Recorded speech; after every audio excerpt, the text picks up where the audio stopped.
Mm. Never meaning no harm. Let's get It's all you ever saw. Been in trouble with the law since the day he was born. Mm. Making their way the only way they know how. Phew, that is really good. Thank you. Goodness. I used to love that show as a kid. Hey, if I turn down the effective recording, right? I don't think so. I mean, it shouldn't. All right, what were your favorite shows as a kid? Non-cartoon shows. Oh, well, that's easy. Yeah, it is. Should be. Okay, easy. Number one. Well, I don't know if it's in this They don't have to be order. in that order. Yeah, Okay. just Well, no, actually, here's the order for you. Airwolf. here. We'll, That was number one. That and the drunk guy in the back. What was his name? I don't know. Be honest. I love that guy. Airwolf was number one. Obviously, Dukes of Hazard, Mhm. and man, as far as shows, honestly, it was those two. I remember because I would play See, outside all day long, and I would check in to look at the clock. Well, sometimes I would have like an Iron Man watch, and then I mhm, would set an alarm, and I would run inside, and I yeah, had to get a bath before it started. Otherwise, I was disqualified, mhm. and I would do that. And yeah, I'd watch them shows, man. Because the other ones, those are definitely 2 for me, but the other ones that I think you're missing that are huge was A-Team. That was probably actually my Uh, favorite. A-Team, A-Team yes. was amazing, and Knight Rider was kick-ass Oh, too. yeah, yeah, Knight Knight Rider was Rider. those Yes, 4, I think. Those are the ones that stand out the most. yes, dude, dude, I love it when I mention Airwolf and people are like, "What was that?" I'm like, "What? What dude, do you mean, Air what was that?" dude, Airwolf, there is nothing better. It was so looking back on it, Uh, so retarded because uh, it was they like had this. that fake mountain. Well, yeah, that, and then there's like this when you look at the chopper, it's like this, super high-end, like, Donald Trump corporate chopper that they've, like, stealthed out, somehow shoots missiles and shit. But it was cool, man. It was Oh, cool. man. No, I freaking loved it. Freaking loved it. Okay, Yeah, say something. they should have gotten the military to provide them like a Cobra or an Apache or something. I don't know if Apaches existed back then. Yeah. Hmm. Yeah, I think they did. I think those were all I think all of our attack choppers are really old, dude. They had Cobras in the Vietnam era. Oh, no, you're right, Cobras. And Cobras, the little section, the what is it called? The fuselage that you sit in, it's actually I think it's 36 inches wide.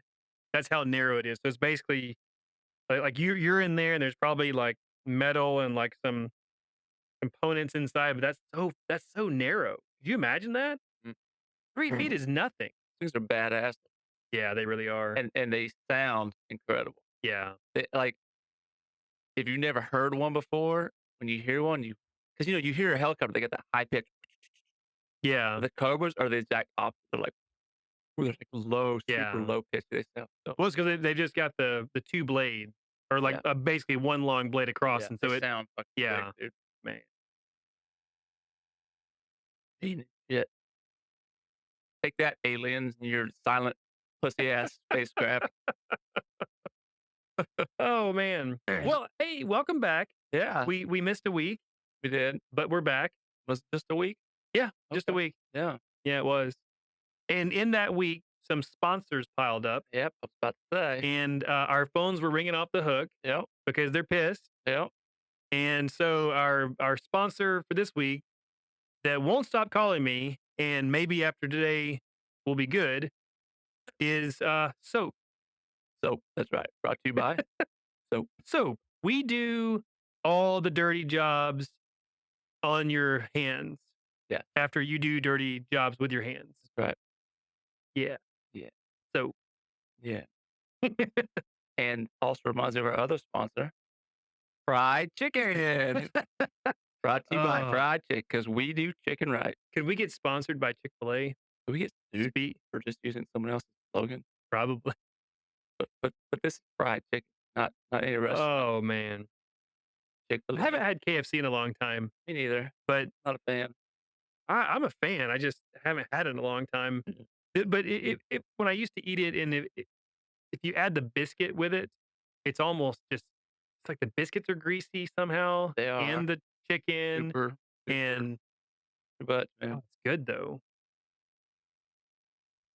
I think, oh, you still haven't been to Gus's. You gotta go. I gotta take you to Gus's. Yeah. There's fried chicken right there, sir. Or what about that place close to the base I was telling you about? That's the best chicken I've ever had. Good, you need to have Gus's, and we'll know which is better. Yeah. And if we need to go to the other place, you Hey, you know what? There's been some upgrades to the show. yeah? Number 1, Huh? we have a name, We do. The Brian and Rusty Show. Oh, I thought we had a name. Did we? I don't know. I Oh, no, no, I think we actually settled that in episode 3. think we did, or Alright. one of the episodes. Alright, congratulations. And I have a cool coffee cup that I got in Cave Springs. Yep, and I've got one that Rusty put his dirty fingers in Oh, and I have a notebook right here with nothing on it. with nothing on it, so I can write down, the timestamp in case Brian says the C word, and then we can go back through and edit it out. Crack? The Oh, other crap. Crap. Sorry. Oh, man. I don't ever say that word. What are you talking about? And then I put tape on the microphones, Yep. so hopefully that's gonna Make us do super, something. super fancy. How we roll. Fancy. Oh, man. Okay, well, actually, I can't think of any more sponsors right now, Yeah. but They're gonna be pissed. they're gonna be pissed. That's fine. We're here every week, so it's not a big deal. Right. There's plenty of opportunities to sponsor the show. We'll remember later. But I will say this, episode 1, we were supposed to cover that book. What was it called? The 411 thingy? No, no, no, Oh, that's no. today. Oh, it's called Escaping from Eden. Oh, okay. Oh, and hang on, this is my, Copy my car. watch is going off. That means that the French press is done. So, See, I moved it this time, so it wasn't watch date. woo. Alright, bring it over. Everybody was butthole. Hey, Rick. Alright. So, okay, episode 1, I'm gonna oh, hang on. I need some ASMR for the Oh. hang on, pause. I'm plunging the French press and go. Alright, guys, wait for the pop.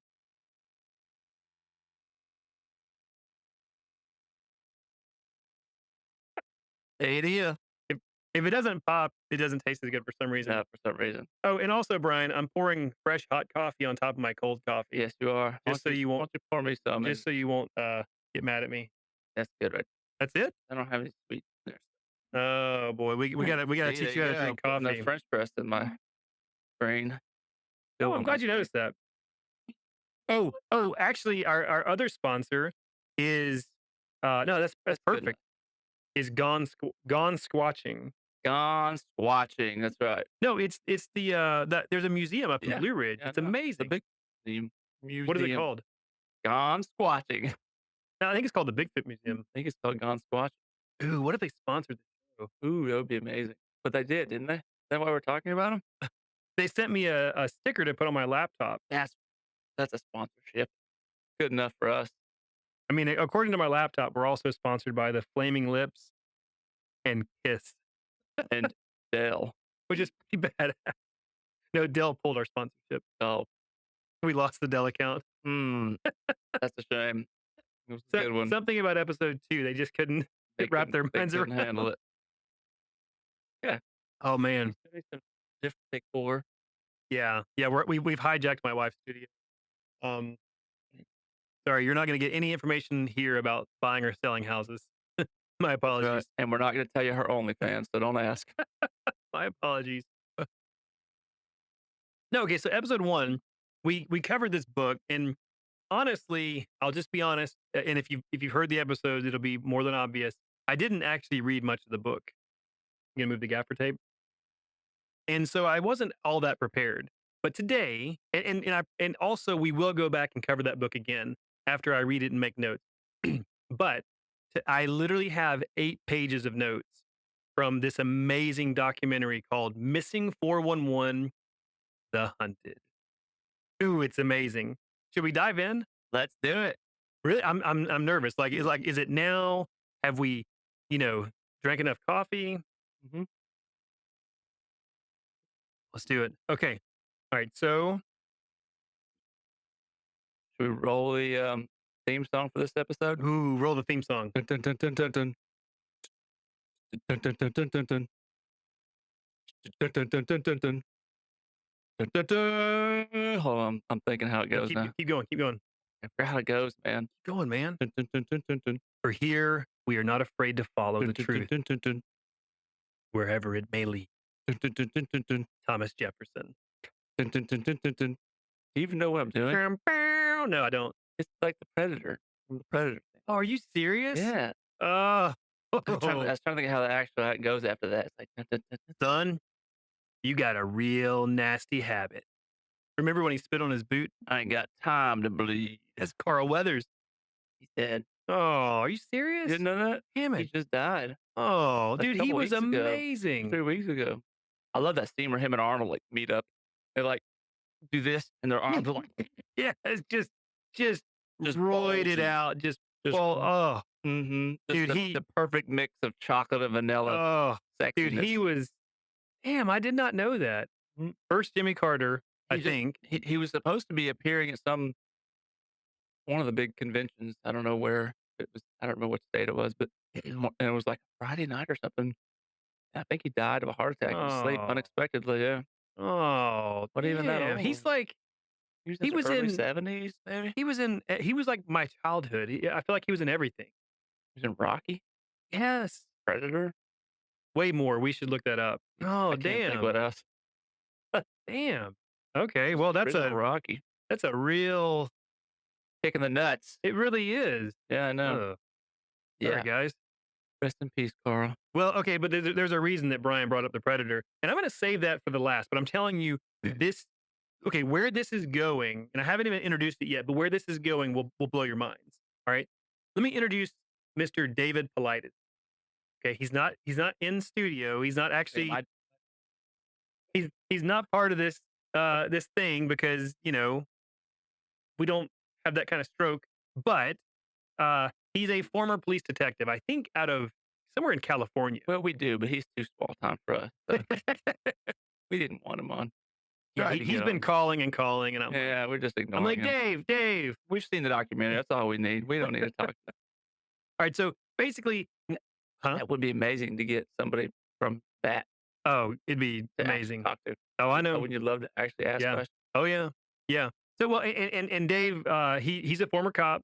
We're both former cops, so maybe there's somewhat of a brotherhood angle we could work on there. But no, he was a cop. I want to say it was in California. He was a detective, and he was visiting a national park on vacation one time. I think he was there with his wife, and he struck up a conversation with some park rangers, U.S. Forest Service, police, or whatever those guys are called. And they were telling him all these crazy stories about people going missing in national forests that really no one talks about, and it kind of gets covered up. And so it that really sparked something in his mind, and he kind of became obsessed with it. And he started, and this is probably 15, 20 years ago or more when he started. He wrote a whole series of books, and they're all called Missing 411. And then there's usually a subtitle after that. And there's probably 8 or 10 books, and they're fascinating. I've heard him on tons of interviews. And this particular documentary that we're covering today is called Missing 411: The Hunted, and it focuses all on hunters that have gone missing in national forests. It's so spooky. It is so spooky, and the reason he focuses on hunters is because they typically are very familiar with the outdoors. They're armed. They tend to be more level-headed, serious people, and yet they still vanish. And just keep in mind, folks, if you're familiar with the Predator movies, allegedly they would not, you know, attack you if you were unarmed. Just throwing that out there. It is true because the predators are hunters, Yeah. and we are their trophies. You know, and it brings you to a sort of different topic, man. It's just that Hollywood and how accurate some movies have been. It's kinda terrifying to think, there are certain things you see out there, like The Predator, for example. That's one of those movies you would watch and be like, "Oh, awesome. They're badass movies." But you would never in a million years think, "Oh, yeah, that's one of the ones that Hollywood is actually accurate about." Mm. Right? Like, that's like seems like no way. But, you watch something like this document, and it won't take you very long into it before that's gonna start creeping in your Ugh. thoughts. Well, we know that the CIA has had influence in Hollywood for years, like on purpose. And so maybe that's one of their ways of prepping us. And if predators are real, then I don't know, man. I don't know. That's terrifying I still have because nightmares. you would like to think that any, advanced civilizations out there are gonna be, like, far past war and, being hostile and all that kind of thing, but it's like, there's no reason to think that there couldn't be, uh, a super race of alien Conans out there who just wanna hunt and kill, and they've just gotten technologically advanced over the years and never lost that, urge to wanna hunt other things. Well, maybe I mean, maybe that is the race that Mm. they got past war and they got past all the other things. Maybe that's how How they deal with they it. were like, hey, like in the Bible or something, right? You have Mhm. like your best warriors, one from whatever tribe or country or whatever. They go out, and that's who decides. Yeah, And like that way, you're not risking everyone else's lives. It's just those poor bastards. But it's better than millions of lives, yeah, like the gay Spartans, for example. like 300. Yeah.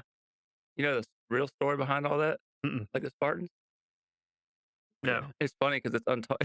If they show this part of the movie, everybody loves so many guys are like, "That's just such a manly, like, amazing movie," but the truth about the Spartans that you don't hear, I kinda hesitant to even touch on this, but so the truth is, like, what they would do is they would choose these they would choose their future warriors as kids to train and whatnot, but these boys, but then each boy would be assigned to one of the adult soldiers, and they literally would become, lovers.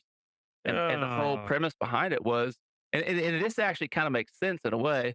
don't say this makes sense. No, it does because listen, from their standpoint, because they were strictly, soldiers, warriors, um, and so their whole philosophy behind that was, you think about it, like, if you were in think about now modern times, if you were in combat with, your lover, your wife or whatever, like, you would fight harder than anything to make sure they survive and stayed alive, to fight, keep you know what I mean, for each other.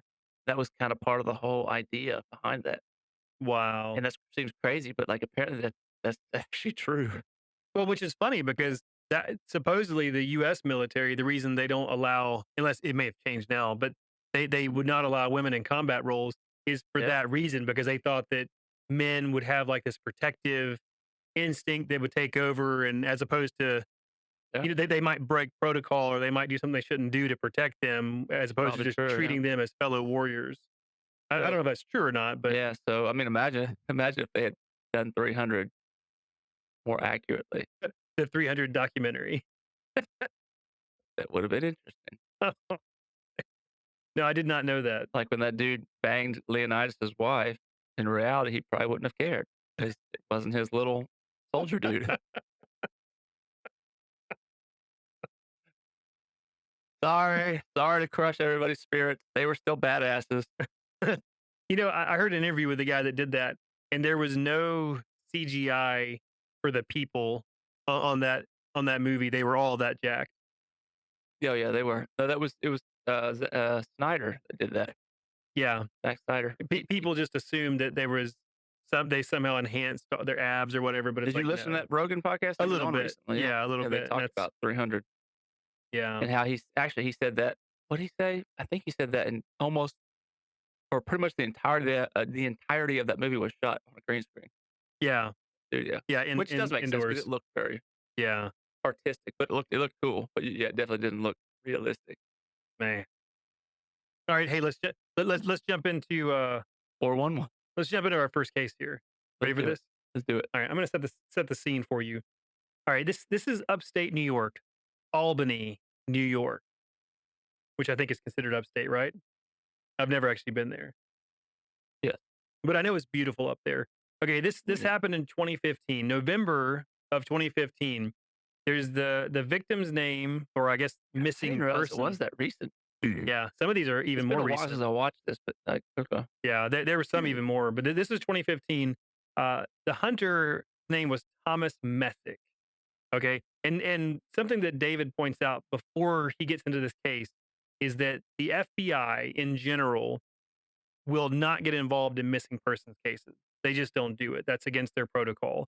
Um, But they will meddle in, political affairs. But that's for a different episode.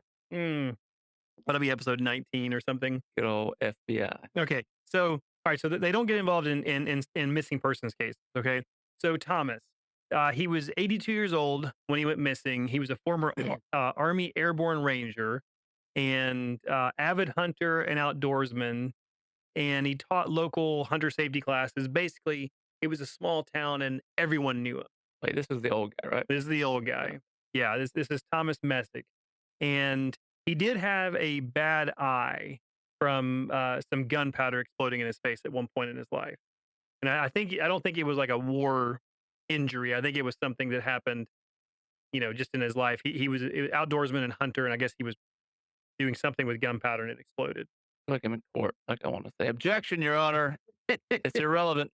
Hey, hey, give me some more of that their coffee. It's so far away I can't reach it. Think I don't, like, meander my way But around you're doing good though. He's microphone. trying to reach all different ways around the microphone, Oh. Ah,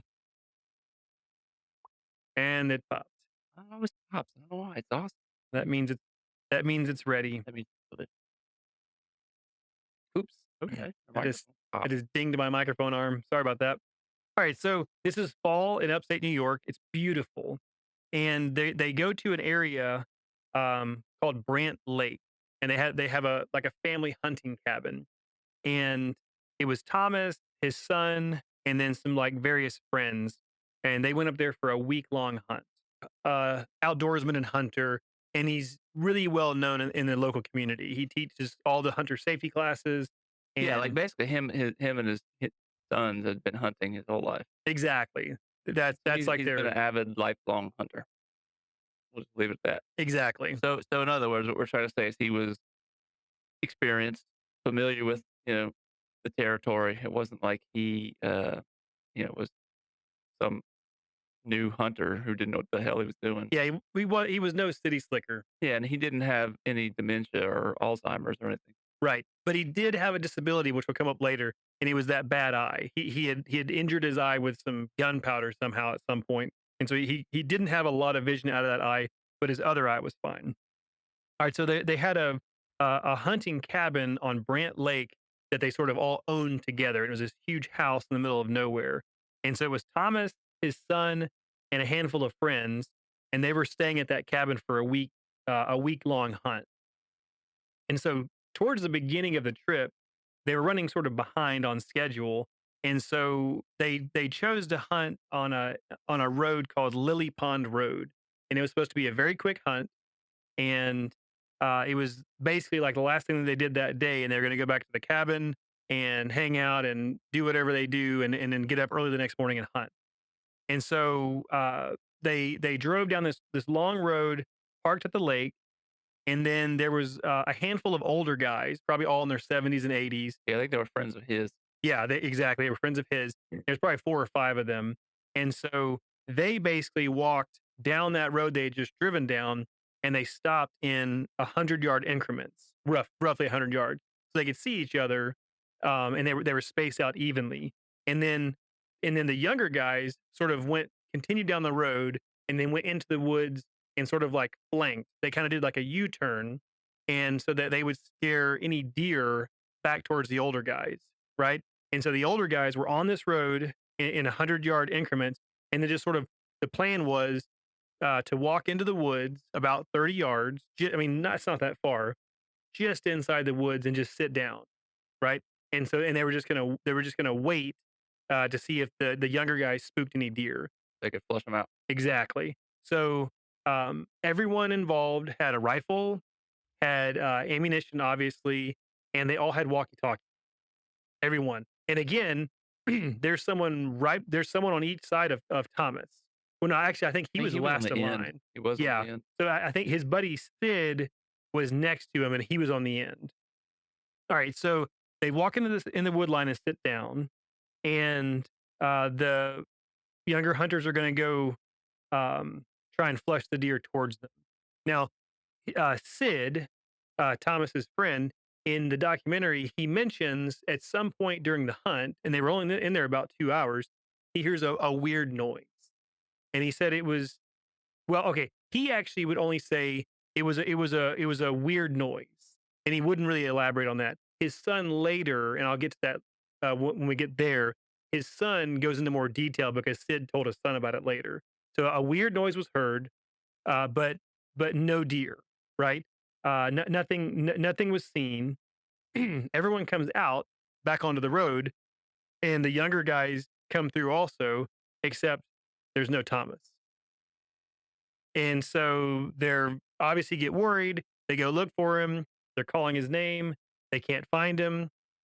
They start firing rounds. I think it's what the 3 rounds that you fire for distress, and then you're hoping that someone answers them with three Back. rounds. Yeah, nothing. They stayed overnight in the truck. They were looking for him, calling his name, shooting off rounds, nothing.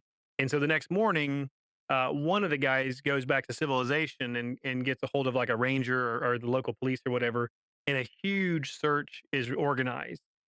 They have at one point they had up to 300 different people searching for this guy. They had helicopters, dog teams. They had like a SWAT team up there that sort of doubles as their search and rescue for the local county sheriff's office, and they couldn't find anything. It was super organized. They used a thing called bump lines, where you literally tie strings through the woods in straight lines, and you create like a square, and then you walk side by side through that square where you can see the people on both sides of you. And they literally did that for the entire area that he possibly could have been. Never found a thing. He never elaborated on the sound. His son got to that. Yeah, you said what did he say? Okay, so hang on. Before I get to that, so there was also the searchers commented that there was no wildlife to be seen. There was no chipmunks, squirrels, deer, anything that you would normally see or hear as far as wildlife. Nothing. How spooky is that? All right, and so let me get to that. So Sid's son, and I didn't write down his name. He and his dad spoke about this, and on the documentary, he told David more about it. He said that his dad had described the sound. It sounded like a trap closing off in the distance, and it Like, what kind of trap, I wonder? he didn't say. He You didn't mean say. like a one of those claw traps you see in the bear trap or something, Well, hang on. Let me look and see. So or like a door? Like, let's see. Well, his son described it as a trap, and then I think originally Sid was saying he just said he heard a. Okay, he did. So Sid said it sounded like a snapping or a shutting sound, and then I guess he elaborated with his son and said that it was like a trap closing no, I'll tell you what it was. Sounded his skull and spine being ripped from his body by a predator. by a fucking predator. Oh man.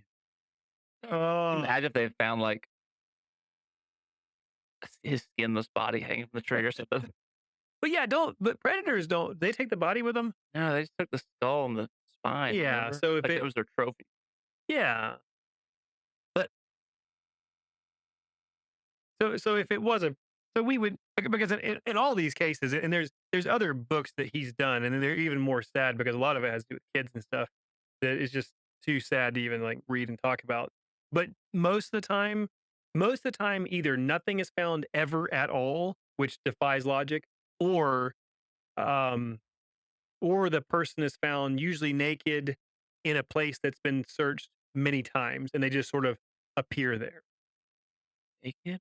Yeah, and we're gonna get there's a different case that we're gonna get to later on in the show about that. So the aliens are pervs. Something, but it doesn't make any sense. But they never found this guy, right? This day, as far as we know. Nothing. And here's the weird part. The FBI show up on day 4 of the search.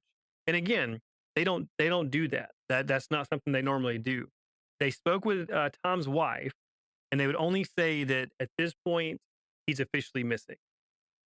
Well, I And, mean, they would have shown up sooner, but they were busy, paying off Facebook to plant some bullshit.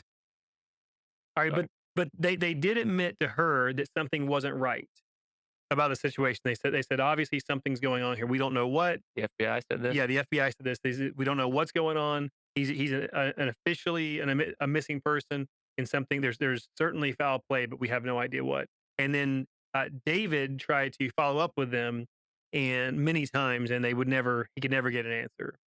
But he did say this. He sort of explained the process. So when the FBI goes on any scene, and I guess on this one particular, the field agents write reports on whatever their observation, like what happened, what do they see, and the reports get forwarded back to their headquarters in Virginia.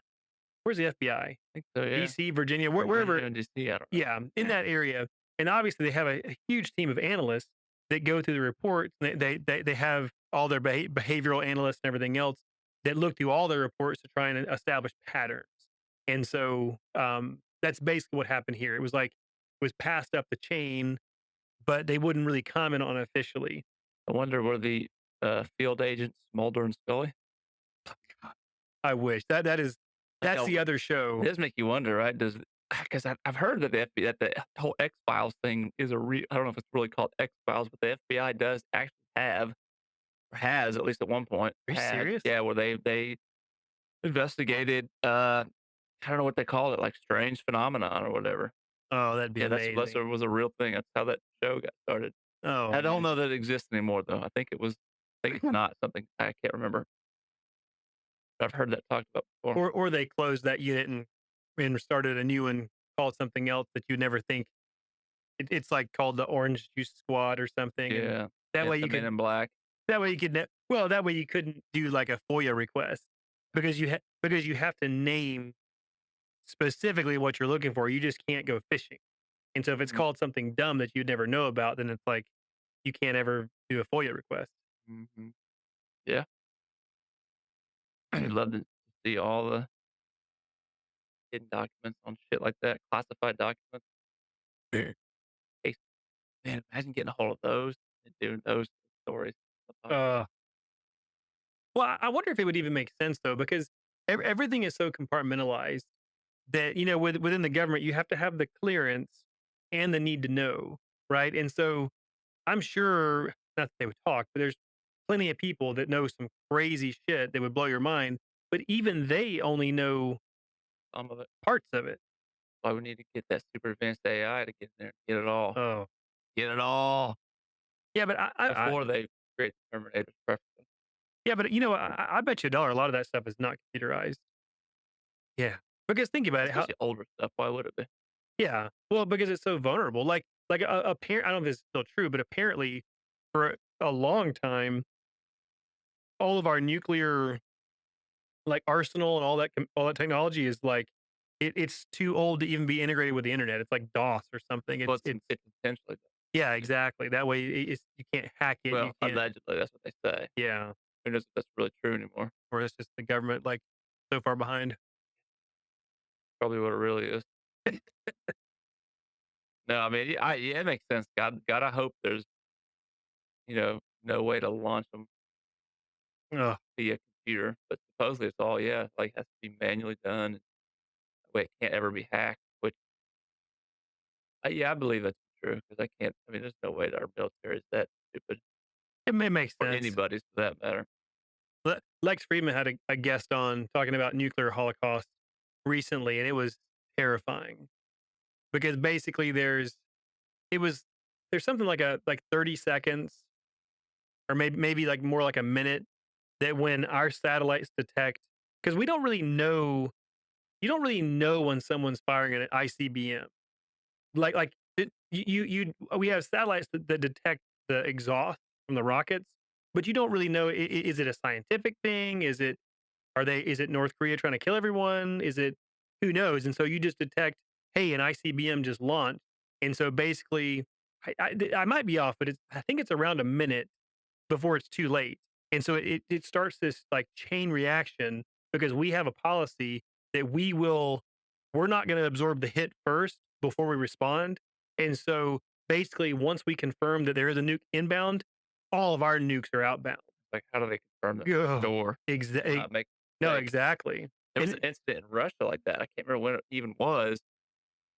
Um, I didn't want to try and remember the story now, but where Russia thought that we had launched a nuke, and apparently almost in response, actually launched nukes at us. Like the uh, one guy in the facility, man, I wish I could remember the story exactly. yeah, he defied orders, right? Yeah, I think so. I think he made the executive call on his own, didn't do it because it turned out to be, I can't remember what it was, but not Uh, obviously a nuke. That could have, like, ended the world. yeah. Yeah, that's what she says. It basically we're if you don't die initially, you're gonna wish you basically had. Yeah, man, then that makes me wonder, and this maybe seems kinda silly or, wishful thinking, but you've got all the, alleged, uh, reportings of UFOs after we, used the atomic bombs, and supposedly around all these nuclear facilities and stuff, and there's been, like, actual military reports of, craft in the air and their systems, nuclear weapon systems going offline and stuff like that. Yeah, I mean, again, maybe it's just wishful thinking, but it almost makes you wonder, like, could we even, it's our grandparents. like, is it possible that whatever it is that's out there could just disable it if they knew we were about to launch? Like, if they're that tuned in and they're that advanced, like, maybe every single nuclear missile on the planet is monitored by them, and they have a way of knowing if, hey, if they're firing it up, they can just deactivate it. I mean, that may be stupid, but who knows? And like you said, what if it's not alien? What if it? Because there are people that speculate it's us from the future. What if it was? What if they're here to prevent us from wiping out ourselves?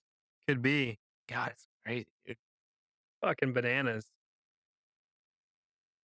And then meanwhile, we got to worry about predators hunting us down. Have you ever been lost in the woods?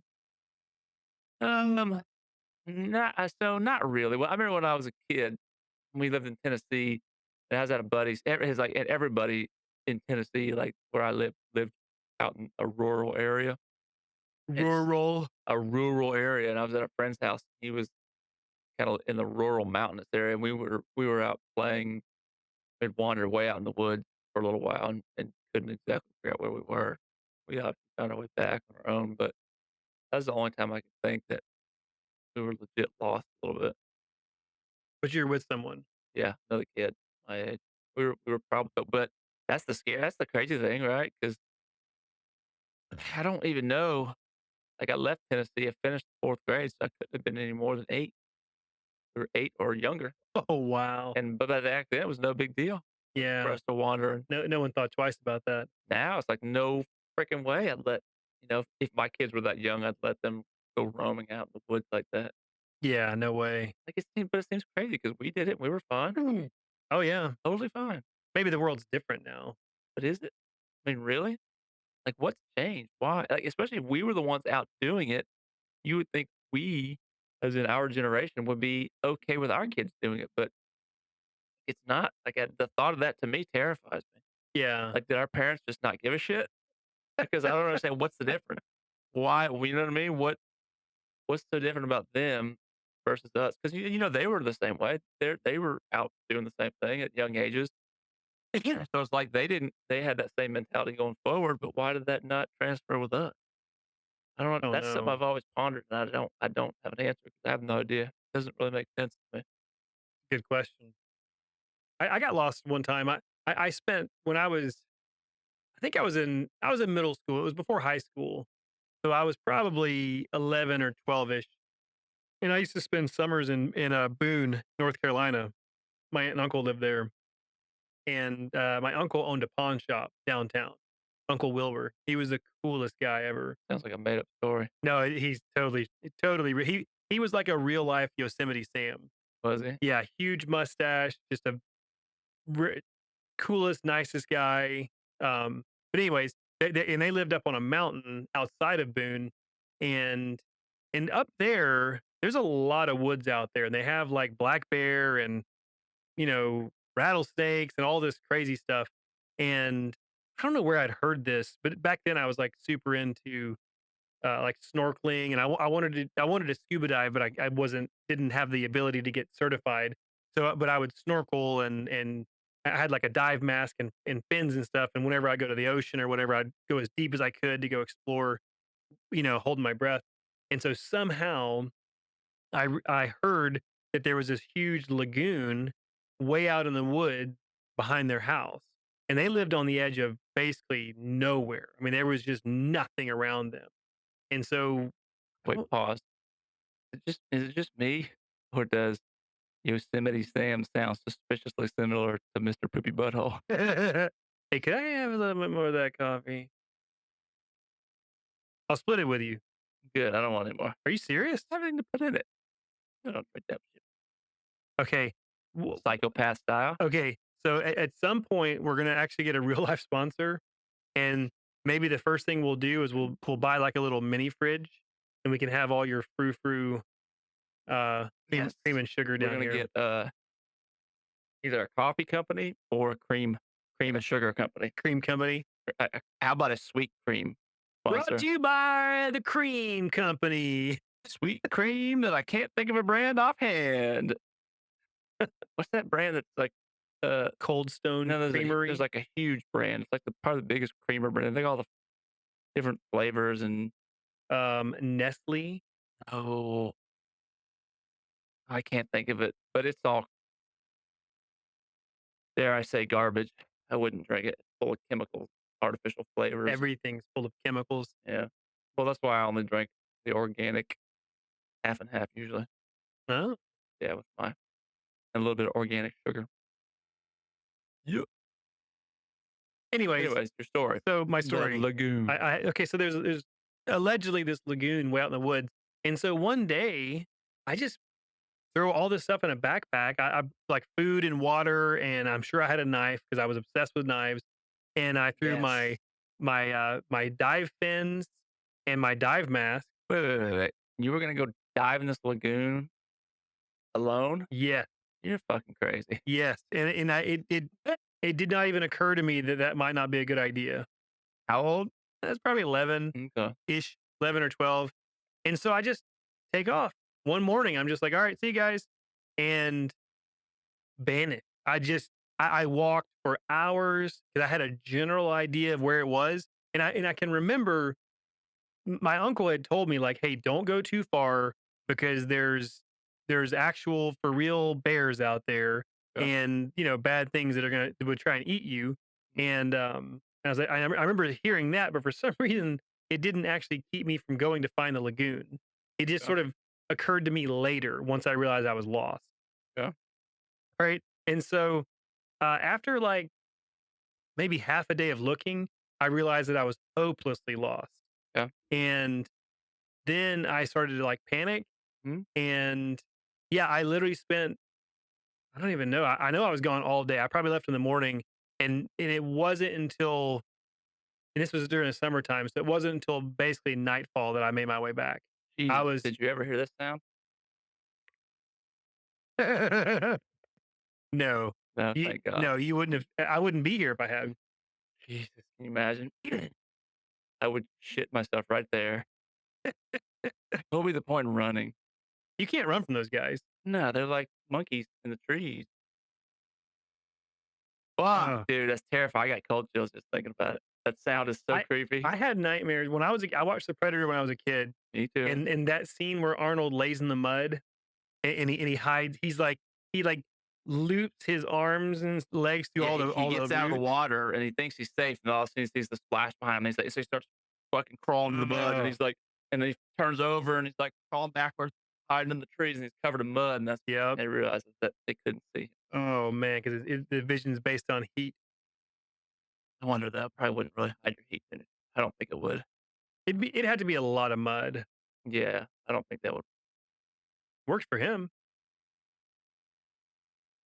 Man, Stupid primitive predator technology. man. I went to, Comic-Con. Is that what it's called? There's a Probably Dragon Dragon Con. Con? Oh, Dragon you went to Con. Dragon Con? Well, I was at work. Oh, okay, I okay. didn't, and there was someone there dressed like the Predator, and it was I don't know who it was, obviously, but it was like Hollywood's level. Legit. It was the only saving grace, it must have been a girl because or like a younger person or something because it it wasn't very tall or Yeah, big. Like if it had been someone like your height and size, it'd be really fucking terrifying, but it was probably like 5'6" or something. So it looked real, totally yeah. realistic, but it's not big enough to be, I you know. think I wanna say the actor that played that part was like 6'7" or something, really tall. Oh. 'Cause I remember he towered over Arnold, and Arnold was 6'1" or 6. Yeah. Oh, jeez. Right. So did you go into the lagoon ever? I never found it. You never found it, okay. Never found it. Maybe And you might have found a dead body or something there. oh, man. When did you ever see a dead body before you were a cop? No. That was, like, interesting story. So, I had never seen it, not even at, like, a funeral, had I seen a dead body, and I remember I was still in the academy, and at some point during the academy, I feel like it was, like, week 6 or something, you had to go do a ride along after like, in the evening. Yeah, it was during evening watch for however long it was, 4 hours or something, and so I went to zone 4. And your guy was like, "Hey, you wanna see a dead body?" "You wanna see my penis?" I'm like, "Excuse me? Sure." No, I remember I honestly don't remember his name. I don't even remember what he looked like hardly, to be honest, but I wouldn't recognize him if I saw him Did you again. just pull over and sleep the whole time? Yeah, pretty much, yeah, we chilled. No, but, we had just gotten on, and the call came up, and he's like, "Okay, we gotta go to this." Um, and the scene was this, it was zone 4. Oh, this is probably gonna be graphic, so if you have kids in the car and you're listening, cover their ears. If that's possible. Anyways, uh, it's this, like, little shopping plaza, right? And it was on the back side of the shopping plaza, back where they keep the dumpsters and all that kinda shit. And so, there was this big, heavy set guy, and he had nothing but I don't remember, was he wearing shorts? He had shorts on, no shoes, no shirt, and I remember, like, one of his feet was turned around the other way completely. He had road rash all over him. I remember he on his side, 'cause he's a fat guy. He had this, big chunk of flesh that was, like, ripped up, but still attached. And then he had, like, 3 gunshot wounds to the abdomen. And I can't remember, man. It And was you were like, "Well, there's your problem." that's the problem. No, but I remember seeing it for the first time and, like, not only was it the first dead person I'd seen, but it was, like, a violent death. Yeah. And so, I'm trying to remember at what point I got the story It on it on wasn't grandma that they went to sleep and never woke up. I I feel like I was actually years later at homicide, and I don't even remember what the fuck I was there for. I was in with one of the detectives. I guess I was being interviewed for some other case or something. I can't remember. Did you homicide somebody? No, but you know who it was? It was he was a homicide detective. I can't remember his name. He was on Red Dog. He was one of the ones that got shot in the face when Mark Cross got shot and got killed. Oh, He was yeah. that guy. Yeah. He was he went to homicide. And so I think that's who it was. Anyways, I was talking to him. I don't remember what I was there for, but after that, we were talking about some bullshit. And I remember I think that's where it was. It came up, and he was familiar with it. And because I asked him like, if they ever found out what happened. And I guess they had some video footage of the situation from one of the shops or something. So basically, there was this SUV. The dude who was dead was driving the SUV, and I don't know if he picked the guy up back there. I don't think he, or yeah, I think he did. He picked the guy up. The guy got in. Apparently, the guy pulled a gun on him. He tried to get out and run. Guy shot him like 3 times. Oh. He kept running. Dude jumped in the driver's seat, ran him down, and it was like a big like Lincoln Escalade or something. Ran him down with the car, drug him underneath the SUV for, like, 50 feet or something before he, like, turned and, like, spit him out. So Jesus. that's why he had all the road rash. Yeah, it's pretty cool. Wow. I don't even remember how we got on that subject. That was the first dead body. And I remember it being pretty shocking, man. I was like I said, I'd never seen a dead person, let alone one that was A violent, yeah. violent. Yeah, it changes you. You, that's, yeah. Yeah, I remember my first one. Yeah, it's But then the crazy thing is, like, awful. after that, I couldn't tell you, like, that was very memorable. I couldn't tell you the next time I saw a dead body. Like, the second one, I have no idea because I think after that, that kinda desensitized you to it, and I remember it getting to the point where, like, anytime there was a homicide, everybody wanted to go and see it, and then hurry up and get the fuck out before a homicide showed up so you weren't on the logbook. You'd be like, "Oh, I'm getting out of here before homicide shows up." Yeah. And I mean, dude, I couldn't tell you how many dead bodies we've seen. Oh, yeah, So many, it was all the time. so many, Oof, man. or even live ones that were fucked up, Yeah. Ugh.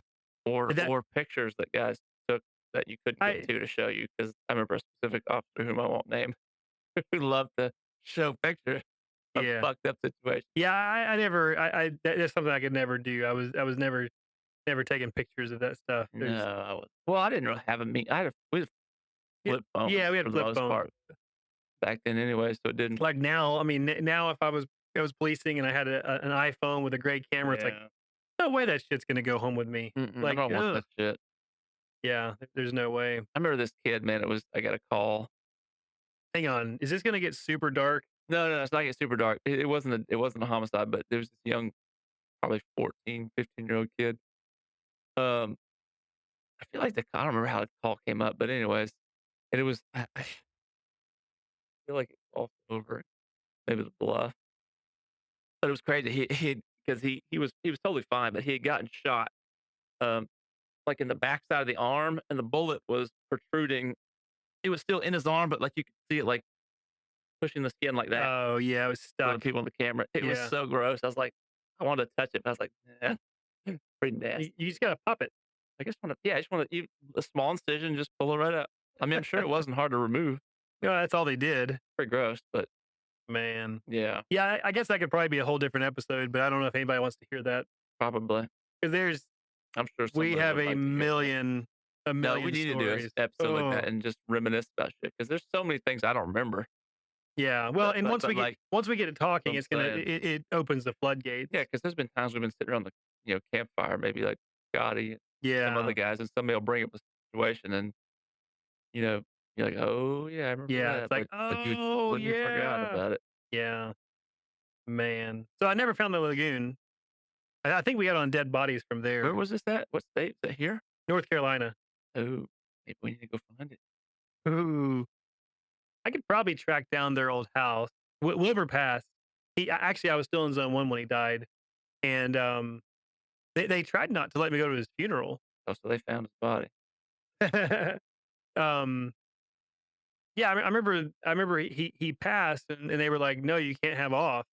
He's just your uncle." And I was like, "I'm not coming to work. I don't give a Mm, shit." I yeah. had never done that and really never had since then, but I was just like, "Sarge, I don't care. You can do whatever you want." Like, he was that special to me. I'm like, I'm going to his funeral. I don't care. Who told you you couldn't have it off? Yeah, I forget. But and like I said, that was not like me. I was, I was trying to get I try to be easy to get along with, but in that situation, they're like, "Well, he's not by policy, he wasn't close enough." Like, obviously, if it's your parent or a sibling or something, then it's like, "Oh, fine." But an uncle is, I guess, just a little bit too far removed. But I just said no. Because that's Yeah, like exactly. it's like says who, you know? Well, yeah, I get they could be, but that doesn't mean they are. Yeah, exactly. So You could be super close like that. but honestly, when I was watching this documentary, I'm gonna click back over to my notes. When I was watching the documentary, I thought about me as a kid wandering in the damn woods many times because something weird happens to people, and I was just very lucky that it didn't happen to me. And it makes me and after seeing these documentaries, it makes me think twice about going way outdoors now. Makes me And I not hate want to that. at all. Yeah. Like and then well, here's the real question, right?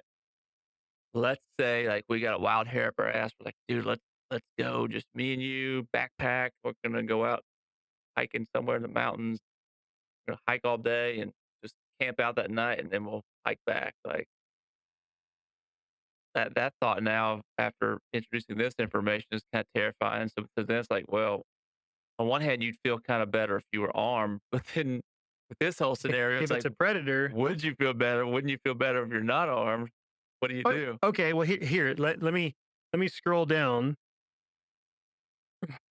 because actually he has a packing list that he recommends based on he's Like, investigating like 1,200 of these missing persons cases, and his packing list goes as follows: your ID, which I have no idea why. I guess they can ID your body. in case you're Like mutilated, that's not going to help you out. in case you're naked, In case the predator takes your head and skull.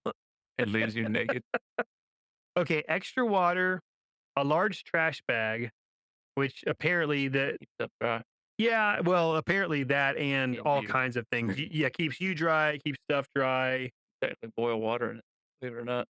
Yeah, and if you saw trash, you could put trash in it, I guess. You could yeah. Well, there was this guide in New Mexico that was saying that a large trash bag is the number one tool if you're going outdoors. I never even thought about that, but I'm sure our outdoorsmen that listen to this and outdoors women and like military people that live in the woods and stuff would say, "Oh yeah, large trash bag, dumbass. Yeah, take one of those." Well, let's think about I wouldn't have thought of that. what kinda use I mean, obviously, you could use it like a poncho or overhead, keep you dry, rain, It would technically keep you warm. keep you warm, keep you off, I guess, the ground, in theory. You could put water in it, uh, you know? You could put it over someone's head. Yes, you could murder somebody with it. Yep. Dude, we gotta get that picture of me. Dude, I swear I'm gonna figure out a way to get that on a coffee cup. Okay, Oh, it'd be easy, dude. Any okay, Democrat okay. president's gonna do that. So, okay, I'm gonna try my best to find that picture. Let me I've describe got it it. on my phone. You gave it to me Oh, recently. good. I did, didn't I? Okay, so I'll describe this. This is hilarious. So Brian and I were in the evidence room years ago, and I had this big evidence bag. I don't even know. There's no telling what I was putting into evidence. And Brian was sitting in front of the computer, and I was like, "Hey, get your phone out and get ready to take a selfie." And I came up behind him and I put this like clear plastic bag on his face and then pulled it back towards me, so it was like suctioned around his face, and he had this crazy look on his face like he was being suffocated. And then he snapped a selfie, and it's the most funny picture I think I've got. What it is, 'cause I found it recently and sent it to me. Maybe in our text.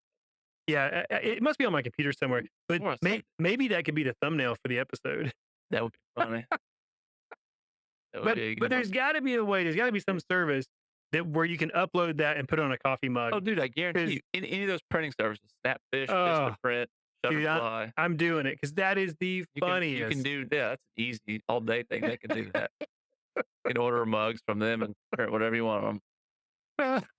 Easy do. Okay, so back to the packing list. A satellite phone, Yeah, pretty because who the self-explanatory. fuck has satellite phone? Yeah, I Where guess do you it even get a satellite phone? Amazon, Walmart. GPS device. How does the satellite phone work? It literally Like, do you has have to to have talk to us. service? Like Yeah. like, you gotta pay for a Well, monthly service? Like, how okay, here's what's interesting is that Elon Musk through Starlink, and they've already started the integration. Starlink and T-Mobile have partnered up, and eventually T-Mobile is going to run off satellites. well, dude, So your cell phone will be a sat phone. well, that's the interesting thing is I heard this years ago that that's how, like, all the European countries cell phone services work. That's why if you go overseas in certain Oh, countries like there's no Europe, towers. you can't like, your phone won't work. It's useless. Well, that's what they were saying because they were it was either T-Mobile or Verizon, but I think T-Mobile because that's who we have.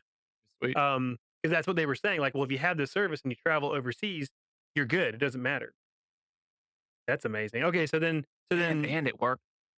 Like, you go on a cruise ship, you get no cell service. 'cause there's no There's no towers towers. anywhere. Yeah. Like, satellite, that'd be pretty badass. Alright, so then large trash bag, a T-Mobile satellite phone, I see a good one on a there. GPS device, Uh-huh. personal locator beacon. Yeah, like what do you call those Apple tag things? Yeah, but this one, I think, broadcasts your signal, and I guess it An Apple tag thingy would too. to Well, what? actually, you know what? That's irrelevant because your phone, as long as like if your spouse is able or whoever's able to track your phone, you got your phone on you, it's the same thing. If there's satellites, though. I mean, if there's cell towers, Maybe. I don't know if it still put out a ping or not. I don't know how that works. I don't either. Oh, this next one. Rape whistle. Rape whistle. You know what I Actually, was thinking? he just says whistle, but yeah. We know what to call them. A knife, fire starter, extra ammo, and then you're supposed to wear or carry bright clothing. And I don't think I did any of those. Well, I had a knife when I went out, and I had a dive mask. You could fill that bag with extra mud. Mud. Oh, that's Hide true, from and predators. carry it around with you, and then if you had to, like, stop and hide behind a tree and then mud yourself up. So I'm saying, like, just imagine you're walking along Oh, and you hear man. pull out that fucking mud from the bag and start caking that bitch on. Oh, man. Like, Yeah, I wonder if there's some way other than just trying to use our phones next to the microphone of putting sound effects in a podcast. oh, it's just easy. We have to actually edit it. But it's not as much fun because I get that chilled response when I hear that freaking terrifying No, it sound. is. It What a is fabulous terrifying. sound effect. I wonder what they used to make that with. Just trying to think. You know, More cowbell. like I can't remember. I remember hearing who was the did the Jurassic Park movie? Spielberg Yeah. original. I remember hearing somebody, maybe it was Spielberg, talked about that what they used for the original T-Rex. That was a great Oh, terrifying it sound, and was. I can't remember what he said it was now. It was a mixture of things, and like there was some real animals in there. Oh, well, like in Star Wars, they used for the light or not lightsabers, but the like the phaser guns. Part of I think the base of that sound was them smacking the top of a chain link fence to, with I forget what they hit it with, but it was because you know how when they shoot the phasers, it's like that. It's like a moving sound. It moves with it, and it was them. They would like smack the horizontal top bar of a chain link fence. I swear I heard that. I mean, someone fact check me. Oh, should we tell them our email address? Like, in case they want to email us, Sure. or should it be top secret? Ooh. God, we're gonna get hacked. Yeah, we should probably not say it because eventually, like, you don't want people like, what if you want sponsors or something to actually reach out? But then again, how they gonna get it too? Yeah, 10 years from now, we'll never have any sponsors because we're afraid of getting hacked. Yeah, too. So confused. I mean, people have email addresses. Like I mean, Yeah, it's fine. I'm not gonna tell them my birthday or my social. Cool. Start harassing. Put 'em in spam. But then they can go in and sign you up. That you can spam the shit out of somebody. Oh man, how do people avoid that? Well, no, okay, so actually, you know what? Now that I think about it, Two-factor authentication. I think the email is. I kind of feel like email is archaic at this point in time, anyways, because I know that I've heard people with big accounts um, who've talked about who they've got real sponsors, and they've always said like, yeah, they direct message me on whatever platform, Instagram, or they'll just reach out to them on that Oh. platform. That Oh. makes sense because it's just as good. It's And I bu mean, it's it's think about it. better. If you're a creator, you're going to be on Instagram way more than you're checking your TikTok. I mean, your TikTok way more than you're checking your email. Yeah, that's true. Like you're likely. Now, and granted, there's that balance of well, also, if you're getting a bazillion people trying to DM you too, like could miss. Yeah. Well, so I don't know, man. I don't know what. We'll just put your phone number on there. So should we give them the email address or not? Uh, uh, Oh, yeah, YouTube. because we could always create if it got a problem, we could always create a new one. Yeah, Like, that's what's the true. big deal? Yeah. All right. So, are you guys ready for this? It's called the Brian, the Brian and Rusty Show at gmail.com. So original. Yeah, I can't believe that was actually available. Yeah. What a Oh, surprise. and did you know that there is also this guy named Brian Rust, and he has a show, and it's called the Brian Rust Are you Show? serious?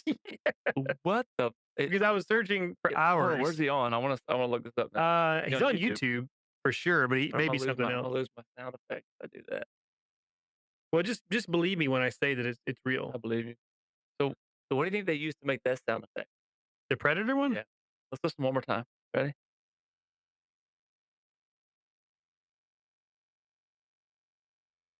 Uh, I swear that it gives me shudders. Yeah, I'm dude, I got cold chills just Hang on. like Let me check and see if goosebumps. that's even coming through. Okay, I don't know if I'm not sure anyone can hear that. But hey, if not, then we'll find that and put it in Put the it in actual there, edit. yeah. So pretend like you're chilled. Ooh, that was scary. Ooh, but just actually listen to it.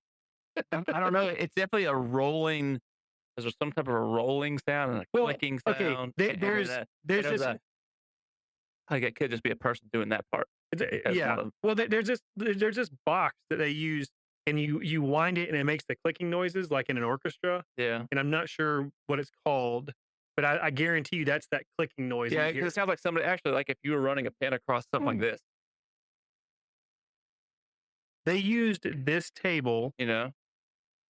It's terrifying. They did a good They job. did a phenomenal job, but question is, I would love to hear each part individually It would because it probably wouldn't sound it like would that. ruin it for you. I think what helps add is that it's kinda that classic horror Yeah. sound. Well, they've like captured the essence of some sort of predatorial animal that like he's hunting you, and he's just sort of like casually thinking and looking and just sort of waiting, and he's just like you And what is know that sound? Like, is that it was like it's like a huge cat. like a oh, yeah, yeah, you're right, like a cat purring type sound. Yeah, they're purring because they just cannot wait to sink their teeth into you. Ugh. Love it. A great sound. Question is, what's better, that or the T-Rex? That's an amazing sound too. Fun fact, I saw some sort of little documentary about Jurassic Park because you mentioned it.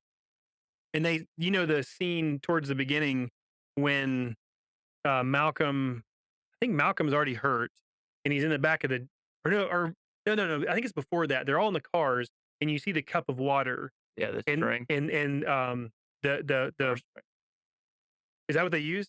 They where it ripples the cup. Yeah, it ripples a He said cup. they were under the car, basically with a giant guitar string under the vehicle. Are you serious? Yeah, they had rigged and they would do that, let it go, and it would create that ripple. That's how they create I saw a thing on that. Why? Because they were saying that was the hardest effect How they of the did it. movie. They could not figure out how to get it to ripple Yep. just like that. Need a real fucking dinosaur, dude. I don't know if it would look that way though. It might just bubble. And now they've just CGI it in. Kinda shitty. Man. Okay, so hang on. So, uh, okay, bright clothing. Tell someone you trust where you're going and when you're supposed to be Yeah, home. that's an important one for sure. That should probably be number 1 on the list. Check the weather. Oh, okay. I didn't go over this yet, but in all these cases, there's a handful of things that are similar, and one of them is weather phenomenon. Super creepy. And actually, okay, I've got. Ooh, man. Okay, dude. I've got so many notes. Yeah, we need to do over some of the cases, but I bet you if you go through back and look in detail at all those, the one common denominator is none of them had a rape whistle. Yeah, that's true. That would have saved them. Okay, okay. You know what? Hang on. Let me look and see how we're doing. Because there's one. Oh, dude, you know, I just thought it'd be amazing. Like you got duck calls. What if somebody could create a fucking predator call? You go out in the woods and fuck with people. That would be amazingly You terrifying. get shot. You might, or people would. Well, I mean, you don't have to go out like if you were hunting, like Man, campsite or something. I don't know. I just imagine that sound. If you heard that in real life, if it was a real predator, he's gonna be above you because they're in the trees because they're so agile, and He in basically by the time you hear that, he's got the jump on you and he knows it Exactly. He already knows you're there. because he's getting off on that moment. I'm saying, like, you're probably not gonna get away. Probably just fuck. I would have to fight though. I'd run like a motherfucker. I Point in fight. couldn't. What's the point in fighting? What's the point in running? I think you got better odds of running than you fighting. You can't No. fight something like that. Look, I'm not trying to say that I'm brave or something. Disarmed to the teeth. I just can't. I just like to me, it's more terrifying for anything, whether it's a dog or a predator. It's more terrifying for me to think of running and then something at any moment attacking me from behind. Whereas if I just stand my ground, I at least I'm not saying I would win, but I at least see it coming and I can at least do something. There's like something I can do. I don't know, man. That's like if I mean, just imagine if it was a gorilla. Like, That that's I mean, actually one here's of the my thing, third biggest fears. you can't beat it in a fight. So maybe you can possibly get away by running because you may not be able to outrun it per se, but maybe it'll disengage or Ugh. but you stand your ground with that motherfucker, you gonna rip your fucking arms off and beat you to death with them. Dude, gorillas are truly terrifying. Gorillas are amazing monsters, man. They're like hairy Arnold Schwarzeneggers. They move, they're so big. I can remember going to the zoo a handful of years ago, and, typically, they're pretty chill. I mean, who they I don't know, maybe they give them, like, medicine to keep them chill or Yeah, so, but something. that's zoo, But, like not in the wild. yeah, it's not exactly not in the wild, but even at the zoo, like, I remember one time I saw one of I guess it was like a silverback gorilla or something, but he was kinda chill, and he just kinda got a wild hair, and he jumped up and he, like, ran or whatever they do, he bounded across this distance, and it wasn't even real, it just was so terrifying, like, for something that big to move that fast, like, a human just can't there is no I don't care how fast you are, how fit you are. I don't care if you're like a college athlete, track star, like rippling muscles and you run the whatever 40-yard dash or whatever. I don't care. We just cannot even possibly compete with that. You know what I'm saying? It was like on a primal level, it was terrifying. Ugh. Yeah. Yeah, man. And that those are gorillas. I mean, much less like think about it. Okay, 100-pound monkey. I weigh like what 190, I think. So a monkey that's even 100 pounds lighter than me still probably is several times stronger, just because of Then I imagine don't if it know were why. something like a big cat, like a lion, No, a tiger, that'd be even worse. I mean, because I would like to think that maybe I could bob and weave and get away from a gorilla, but something like a lion or a tiger, get it, get it. I hon- guarantee they're way faster than a gorilla. honestly, I would take a lion or a tiger. You're Go for dead the either gorilla. way, but yeah, something's more terrifying about it because I'm afraid that he would like do weird things to me, like like a And they would find you naked. I mean, because, like, they're so close to being people that maybe like, what if the gorilla that attacks me is, like, a total perv? Could Like, be. at least a lion is just gonna rip my throat out, like, it's gonna be over very quick. Maybe. But a I don't know. But gorilla? you ever seen a lion hunt, drag the prey off still alive and shoot Uh, its throat? I don't think it would be. There's a video of a guy getting killed by a lion. Fuck, it's not quick. I can't watch videos like Quick. that. Well, okay, there was I heard a long interview, um, with I don't know if it was the guy that researched it or one of the guys that actually hunted it, but there it was in India, there was one of the tigers what is it? What are they called? The Bengal tigers? Bengal tigers?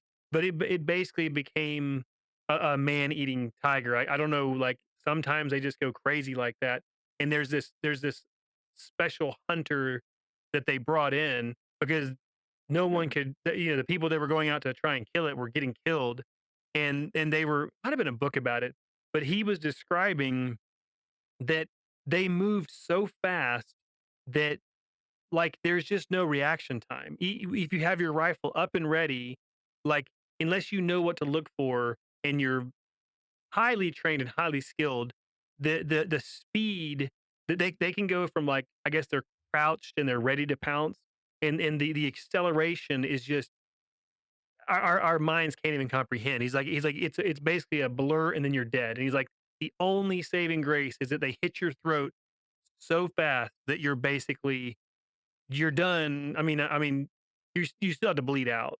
That's not instant. You know what I'm saying? But at least it's very quick. I mean, well, that's not that quick. But Jesus, I mean, Quick enough. but yeah, But it might be better than a gorilla, like, fingering your butthole or something, I'm just saying, like, there is no like, or, like, ripping your nuts off, stuffing them in your mouth. uh, Got a sick sense of humor. yeah, and he may not think that's a big deal. I would think it's a pretty big deal. Yeah. Oh man, so it's terrifying. I mean, I just, oh man. Back to the predator thing, like, we were saying about it. He's already in the trees, and he already sees you. And while some of that were real, that whole tree thing may be completely fictional, but then, back to Hollywood thing, how certain things in Hollywood have been very accurate about predicting things in the future. But remember I think it was the last video of that 401 story, lady, Oh, yeah. I've got and she was in the trees. Okay, hang on. You know what? I've got okay, remind me about the Crazy Mountains if you wanna hear that one, because it's really good. But since you mentioned it, and we've been talking about the Predator this entire time, in my notes, only Brian can see my notes. Hey, and someone sent us an email, the Brian and Rusty Show at gmail.com. Send us like a funny email or just like completely fucking roast us. Yeah, yeah, even if it's like, "Fuck you guys, suck." You suck, and Don't quit your day job. I hope that a gorilla really does. Rip off your nuts, shove them down your throat. Rusty's, not mine. Okay, I've labeled this as the grand finale. Okay, uh, Lima, Ohio, August 2010. Jan is an avid hunter. Jan Maccabee is married to Bruce Maccabee, PhD, optical physicist. Remember that. It's going to be important later. Ooh, this is sounding good. All right. Okay. Jan says that Ohio is beautiful, and I can attest to that. Ohio is beautiful. I'm sorry. I'm getting some feedback. I've been to Ohio. No offense, Ohioans. I would disagree. Ohio is beautiful. I mean, it's got lots of woods and stuff. I went to, Manley's wedding up there. What was the name of that? Oh, that's right. He is from Ohio is Ohio. not beautiful. I even made a Ohio. comment to that about Josh, and he's like, "Yeah." He's like, "I agree." He's like, "Michigan, and you should come see Michigan." He's like, "It's way more beautiful." Yeah, but okay, but they all say that because of the rivalry between Well, they Michigan and do, but Ohio. I have to think that he's partially being honest because Ohio was, at least what I saw, not. He was serious. I remember specifically thinking that and saying that, like, "Damn, this is not a pretty state. Never lived here." Really? Yeah, I've been and to yeah, that's not Ohio. the whole state, but still, we drove. Trying to think, was it Cincinnati that was first? We drove all Y- the way up to. Yeah, I mean, It's one of the major cities up Cincinnati may there. not be the best, Well, actually, representation. Cincinnati was probably the only part that looked okay. To be completely honest, after that, it was just like, Oh man, shout out to Joshy. I can't talk. He's a little brother I never had. "Ooh, you gotta ask when we're done." And Remind me. all right, and then Manly, stay muscular. Stay sexy and muscular. Think he still is muscular? Yeah, I think so too. yeah. I bet you he is. He's probably way more so. It would just make me feel even like more infuriated. We should text him. He would respond. Oh, we could have him on sometime, but garble his voice and just ask him like inane fitness questions. What what was it when we were Josh and you texted him something? We remember he was texting, you said something about, "Are you still beautiful?" or something. Remember that? Yeah. And he responded. He probably sent a selfie, like He asshole. did. Black shirt off. Some people, man, like I'm not saying he doesn't try hard, but come on, he I do wonder like how he's doing now. we yeah we need to reach out to him. I Okay. do. Anyways, Lima, Ohio. Jan is a hunter. Okay, Jan and Bruce own a pretty big property, okay, outside this small town, and she is a hunter. She loves to hunt. And didn't she say her Well, husband doesn't? yeah, he's not really a hunter. Yeah, that's what I thought. Yeah, That's odd. he's an optical physicist. He's kind of a book and computer guy, Smarty pants. the smarty pants. So there's a section of their property that they call the 15-acre woods, and so it's like I don't know how big their property is in general, but there's this one section where there's fields all around it, but there's this huge, probably about 15 acres of land that's wooded, where obviously the deer would take refuge, and that's where she hunts. So it's on her own property.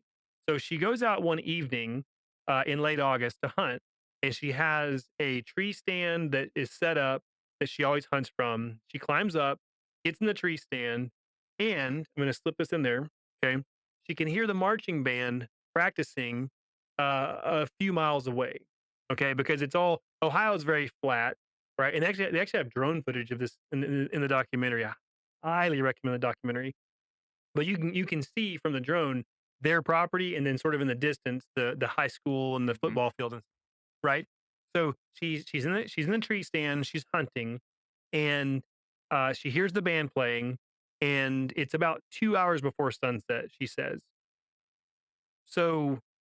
Almost without realizing it, everything goes quiet. And it sort of happens before she realizes what's going on. And then she says that there's no bugs, there's no birds, there's no anything making any noise whatsoever. Now, one thing to note, she had taken pictures, excuse me, she had taken pictures of herself and of her surroundings before the incident happened and after it happened. That's going to be important later. All right. So the woods go completely silent. And after some time, she realizes that it's starting to freak her out. She doesn't know why, but it's really starting to freak her out. So she's still sitting in the woods. She has a compound bow. She's hunting with a bow, not a rifle. I don't know if that makes a difference, but it might have saved her life. So it's dead quiet, and she said she's looking around, and she started rubbing her eye because she thought she had, you know how you get like sleepy stuff in your eyes sometimes, and you'll have like a part of your vision that looks kind of blurry. So she feels like that's what she's seeing. So she rubs her eyes, and then they're clear, they feel normal. She looks out again, and she says she this is so freaky. In the trees nearby, she's 14 feet off the ground, and so it was, I think she said it was a little bit higher than her. She sees some sort of a transparent, blobby looking something in the Just trees. think honestly what the predator looked like cloaked. Yes. And she said it looked like a huge piece of Saran wrap or something. You could see through it, but not totally. And it was like blobby and distorted essentially. Active camo. Yes. And once she realizes this, she froze. The woods are still completely silent, and she's looking at this thing, and she feels like it's looking at her, and she's starting to freak out. She actually takes a picture of it. Okay, while this is happening, she thinks to take a picture of it. In the documentary, she gives the credit to her husband because he's an optical physicist. He's apparently obsessed with stuff like that, and she's like, "Well, knowing who my husband is, I had to get a picture." So she takes a picture of what she saw. She says, I don't know if it was in response to the picture, but she says after the picture with her cell phone, the the whatever this thing is, this blobby, semi-transparent thing reaches over to a nearby tree. She said it was about 12 feet over. She said it looked like the blob sort of developed an arm and reached over to a tree, and then sort of like grabbed the tree, and then sort of like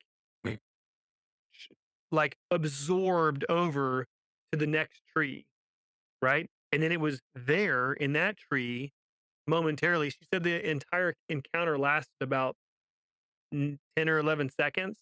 And then as soon as, like pretty much as soon as it started, it vanished. How fucking Well, terrifying and is that? then there's the other part of the story where remember, so she was talking about she heard the band rehearsing, and there were but this one gives the story credibility. There were multiple kids, and even like one of the coaches or something saw it, where they saw, um, a blade. This guy, I think it was a blue light, a bright blue light, what Well, like that came from the ground that went up into the fucking sky, and basically said that it looked like a UFO. yes. Okay, well, actually, Bruce, the physicist, his nephew Matthew actually emailed him about what you're talking about, and he was one of the eyewitnesses. He described it as candle orange with no edges or dimensions. So it was orange and like he described it sort of the same way as semi-transparent. And his literal words were it was waxing and waning until it zapped out and was gone. But he said there was 30 or 40 kids in the field and faculty, and they all stopped and stared at this thing for however long it was in the sky. And it was the same time that Jan was having her Counter. experience. What the fuck? Okay, it gets better because there is evidence on this. In the documentary, they show the picture. It's blurry, you can't see anything, Right. but there's something very, very interesting about this picture. So, I always forget this guy's name, Bruce. So Bruce, Dr. Maccabee, I should probably call him, but he is a physicist. But he has the phone that she used to take the picture, right? And he downloaded all the pictures from that day. Now, this phone has several different resolution sizes. Basically, it's large, medium, and small that you can choose from. So it's 1200 by 1600, and those are just the pixels. So it can be 1200 pixels high by 1600 wide if you want to use up more memory. The middle setting would be 768 high by 1024 across, and then the smallest could be 480 high and 640 across. And that all that is just it's using different parts of the sensor to save memory, or if you want a higher resolution, you would go for the biggest. Here's the kicker. The picture she took was a different size altogether. So the pictures before the predator and after the predator, it was on it was on medium. So she had it set to 768 by 1024. That's normal. And these file sizes are hilarious. They were 313 kilobytes each. So tiny compared to like nowadays. Okay. But that's the normal picture before and after 768 by 1024. The picture of the predator was 400 by 528. And the picture was 43.2 kilobytes. So it's a size, it's a pixel count, length and width, or height and width that's not even available on that phone. Somehow that creature influenced the phone itself, the camera in the phone itself, so that the size was off, and obviously there's no picture on. Mhm. How fucking crazy is that? Just curious what that number is. Which one? That 400 by 528, 11,000. If Ooh, I didn't if think there's a about whole that. number or for some way of, Yeah, I watched National you Treasure. I know. know what I'm saying, yo? Dude, that is so crazy. Like, and in a parting note, she said, that and this Wait, and they happened in showed the photo, right? they showed the But it was, photo. like, distorted, wasn't it? Well, okay, so the photo, obviously, it was small, like I've described. There was the if you look at it from left to right, there was a tree that was in focus on the far left-hand side of the screen, and the rest of it was blurry, and it looked kind of like if you have sunlight, if you point your camera at the sun and you get, like, the sun streaks and sun rays across, that sort of that glare. It looked like that, but it wasn't. It was like this uniform, blurry, streaky look on most of the image, but there was a tree on your left that was in focus. And so it looked like she was centered on the fucking predator, and he was able to blur that part out, but the tree on the left-hand side of the frame was far enough away where it wasn't being affected. Or maybe it was the maybe something about the camouflage does that. Isn't that crazy? It wasn't like the whole thing was blurry. It was just the whole thing where the predator was blurry. It's insane. And Like, not only is it some advanced, uh, active camouflage, but it also distorts, I don't know, other fields, emits exactly. some sort of field that distorts things, cameras, and who knows what else. Well, exactly, because that size is not even available on that camera. You can't go to the settings and say, "I want a picture this size." It doesn't exist. I mean, you would have to. I don't know what you But would it do, makes you but wonder, right? Like, if you could look at it with nods or something on, or fucking, FLIR, would it be distorted? what's nod? Night vision goggles. Is that like a cool way of saying it? Really? Well, like, that's what the military calls them, nods. Nod? Yeah, I'm sure it stands for something. NODS? I don't know how you spell it. I hear 'em say it all the time. Huh. Nod. Ah. So, yeah, if you were looking at, like, real night vision, Well, I mean, infrared would have to do it, right? same, but if you have some if you looked at it with infrared or something like that, Oh what man. if it was But I mean, okay, look, he's gonna know you've got something like that. And if you have like some sort of infrared scope on your rifle and you're looking at him with that, he's gonna say, "Hey, that's game on. He's fair game because he's pointing a gun at me, so I'm gonna rip his skull out." well, you could have just a scope itself, like those guys that have Yeah, but those. if you're remember the movie, everybody except that chick was fair game. Wasn't that chick like a guide or something, or was That's just like a local. she's local? Yeah, I forget that part, but everybody else, man, and they weren't even trying to kill the predator. They had guns. We got to rewatch that movie now. Imagine if you did have something like that. Yeah, you pulled up and, like, fucking bright white humanoid figure of some kind, like, when you just get I mean, if you disarmed yourself, would I mean would it matter? Probably yeah, not at would that it point. matter? I mean, like, Well, probably not because Arnold was in the movie, at some point, he was no longer armed, it was still after him. oh Like, when man, he jumped into the fucking off the waterfall into the river, he wasn't armed yeah, anymore. that's true. But Still hunted him. yeah, It's but that makes sense, right? Like, once you're engaged, like, okay, there's no surrender.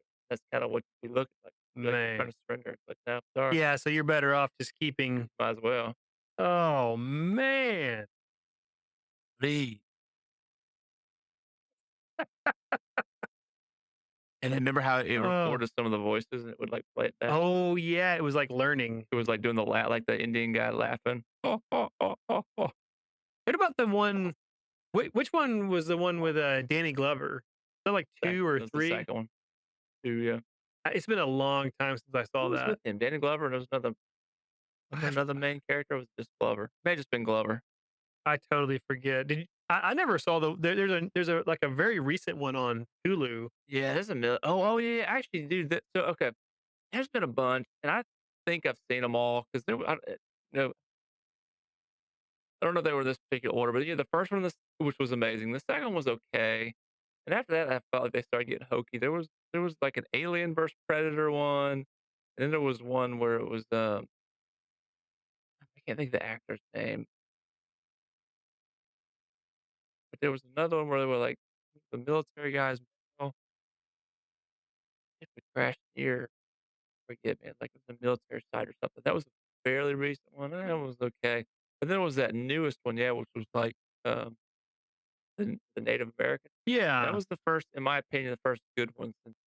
Well, there was one that I think I saw, the one you're talking about where it was like a crash or something. And is it Shane Black or Chris Black? He was in the original one, but he became a famous screenwriter after that. Like he's written a bunch of stuff. And he wrote the one that you're talking about where I feel like like the son was involved and he was special needs or something. And Yeah, but I so the yeah, that's right, the kid found the helmet or something, And remember? he could interact with it because he had That's the his brain one. was unique. That's Yeah. Yeah, so either Chris or Shane Black, I forget his name, he's obviously, a famous writer. he wrote that one that you're talking about. Yeah. I thought that was I excellent. thought it was okay. Like I said, I've not seen the latest one with the Native That Americans. one was excellent. You need to watch that. That one was legit. That one was I mean, I thought by far the best one since the original. Really? Yeah, I mean, it wasn't better than the original. The original was still fucking Oh, incredible, but the second was really good. It just it felt more like it. hmm. It was very primal and It'd be hard to capture that essence because the original of anything, like the original Jaws or any of those movies that they just knocked it out of the fucking park, yeah, it's man. rare I in the mean, original Jurassic Park. yeah, It's hard, I think, when you do knock it out of the park on the original. To and they did, man. They really did. good, terrifying. They just did a good job of just. I mean, like I wouldn't classify that by any means as a horror movie, but god damn, that thing was terrifying, dude. It was as Yeah, terrifying of a creature as any horror movie I've ever seen. yeah, I mean, like, who would you rather have chasing you, Predator or Freddy Krueger? Krueger. The Predator or Jason? The Yeah, Predator or Michael Myers? Like, yeah, fuck, man. You know, May. dude was terrifying. And the Alien movies were the same. Like those weren't really classified as horror, I don't think. But goddamn, those things were terrifying. Equally as terrifying. That and the Predator, and those kind of fall in the same universe, I guess. But I think the Predator was more scary. a little bit more for sure. What was terrifying about the Alien? Okay, so I think what was terrifying about the Aliens movie which was the second one, was just the fact the sheer number. Remember the second one? I thought, in my opinion, the second it was called Aliens. Was the name of the second movie. Yeah. Was I thought best by far. It was one where they like went down to that moon or whatever, where they had a colony and Oh, the Space Marines went down there yes, to the Space investigate what happened Marines. because they didn't know what happened, and like nobody was there at first. They couldn't figure out what was going on, and then they Yes. like stumbled upon like the hive or whatever, and that was great, terrifying, badass. I'll tell you one of the you're gonna laugh. One of the scarier movies I've seen, I think it was just my state of mind, is I Am Legend with Oh, Will that was Smith. a great movie. I love that movie. Because okay, we were on nights. I might have already told this story. We were on nights back then, and my kids were little when that came out, Mhm. and so we put them to bed, and then April and I. So I was on nights, and so it was my weekend, and I'd gone home after working all night, my last night, and I used to only sleep for like 2 or 3 hours and then force myself to wake up within about 3 hours and then be awake all that day, so I was tired enough to sleep that night on my couple of off nights, you know what Yeah, I'm saying? And so it puts you in a weird. fucked up. Yeah, Yeah, it's really fucked up, puts you in a weird state of mind, and so we put the kids to bed, and we said, "Oh, let's watch this movie," right? It's a zombie movie or whatever. "Oh, it's cool." And so then I started drinking. And so I was already weird, like sleep deprived, and then I started drinking, and then we started watching this movie, and I swear to you, dude, I was completely fucking terrified because the zombies in that movie are so fast. yeah, they And were. They weren't like yeah, they walkers. weren't Walking Dead. They were fast. And remember when he would set traps to capture them to do his scientific tests, Yeah, and then they started hunting him. And dude, I still to this day can remember that night. I had the most vivid, fucked up, terrifying nightmares probably of my entire life. really. Yeah, just the sleep deprivation, the alcohol, the really good. I mean, obviously Will Smith is a great actor, and that everything like it just captured everything. And dude, I can still remember that to this day. Yeah, I couldn't rewatch the movie. really? I've watched it multiple times. Oh I man. love that type of movie, Oh, post-apocalyptic, not horror, but post-apocalyptic theme of any kind. I find to be fascinating. oh man. Yeah, and Oh, it's fascinating, but it's also sad. yeah, I wish they would make some sort of sequel or something to that. Continue that whole world. Well, the ending was kind of messed up, but they had an alt. I think I must have had a DVD because there was like an alternate ending that made way more sense, but it wasn't even the one they went with. And Oh, I really? never I don't understood. think I saw that. I feel like the alternate is because in the original one he died Yeah. and he Blew didn't. himself up. Yeah, but his work never went out Well, no, because I or can't did remember it? the lady and the little kid got away. That Yeah, little tunnel, maybe. but I don't remember if he had. I feel like he did. I feel like he gave them something. Maybe he did, but in the alternate ending, he made it out, and Yeah, he I made mean, it to a yeah, compound. that's what I'm saying, man. That would have been awesome if they had, let him survive, and it could have made a cool ass sequel off of that. Yeah. Because that's one Because of you're those worlds. invested in that Yeah, character. exactly, and that's one of those worlds that, like, they could have made a bunch of that, you know? Because it could now be about, so now, okay, say he gets out of New York City, and now he's trying to, find other civilizations, trying to, because he's got the cure or whatever, and I mean, it's like The Walking Dead, like, that show went on for, what, 9, 10 seasons? Could Yeah, have made a bunch of movies off that. I guess you could do spin-off still, whole, like, reality. man. Yeah, it was terrifying, man. And honestly, the fast zombie thing kinda makes more sense. I Other don't than want 'em to be fast, but it kinda makes more sense. that's terrifying to think they would be that fast. Oh, 'Cause man. they say that, like, basically rabies is kinda like closest thing for animals. Yeah, People don't they just kills people, like, the way animals react, like, closest thing to a fucking zombie, and yeah, but they're, like, fucking crazy, yeah. rabid. Foaming at the So mouth, you could imagine if there was some sort of a zombie apocalypse, that might be the case, and then it's like, that would be man. dude, could you I just imagine that shit. I've thought about those scenarios before, like, they happen, right? And you've gotta, like, I mean, because then your priority is, like, trying to keep your family safe, how difficult that would be, and then you add to the mix that they're moved like that. It'd be different if they were slow, Yeah, right? Because then your biggest threat would be, like, hordes. hordes, but if they move like that, like, just 1 or 2 of them would be massive threats, and then, Yeah, hell, imagine if you ran a horde of that. Might as well yeah, just there's kiss your ass goodbye. yeah. You don't Ugh, have enough ammo for that shit. You better have a tank or something they absolutely cannot get inside. Yeah, you've run across an old M1 Abrams or something, and that's fucking home. yeah, that would actually work, except They can never get in. You could roll over any fucking Abrams.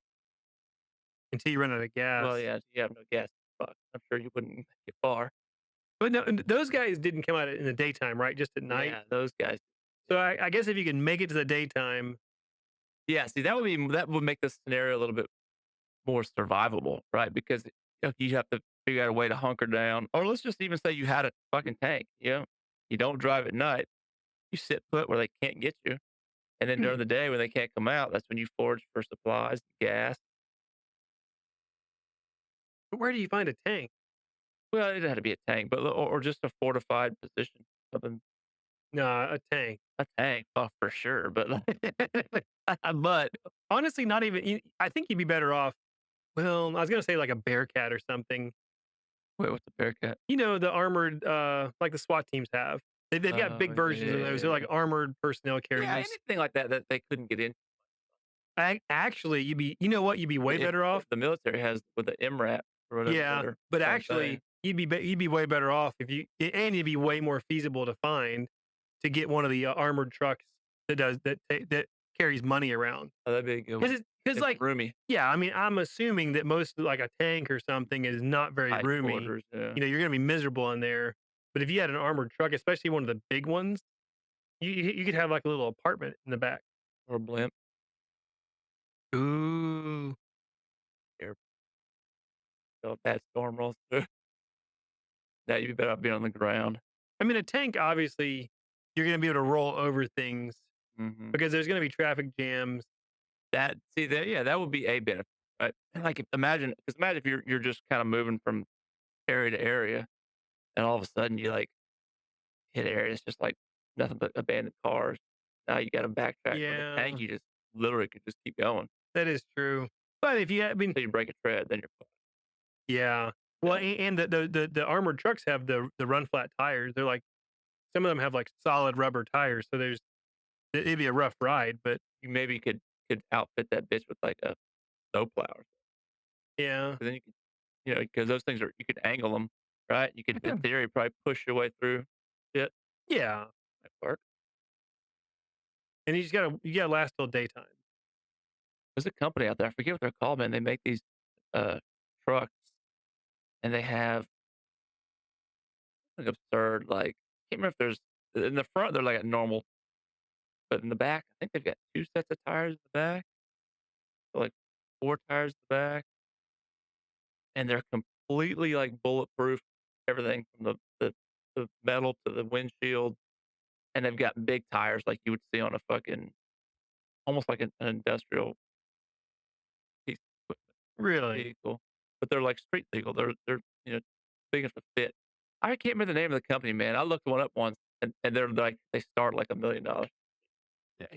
Could you imagine having that kind of money? But, like, the tires can't be shot out. They'll completely run without whatever. No, I can't imagine.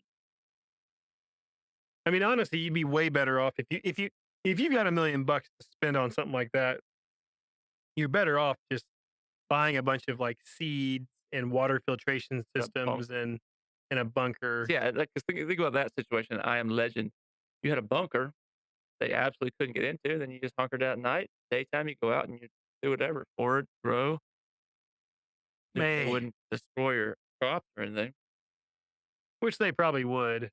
Because think about it, it's nor would they even know to do that.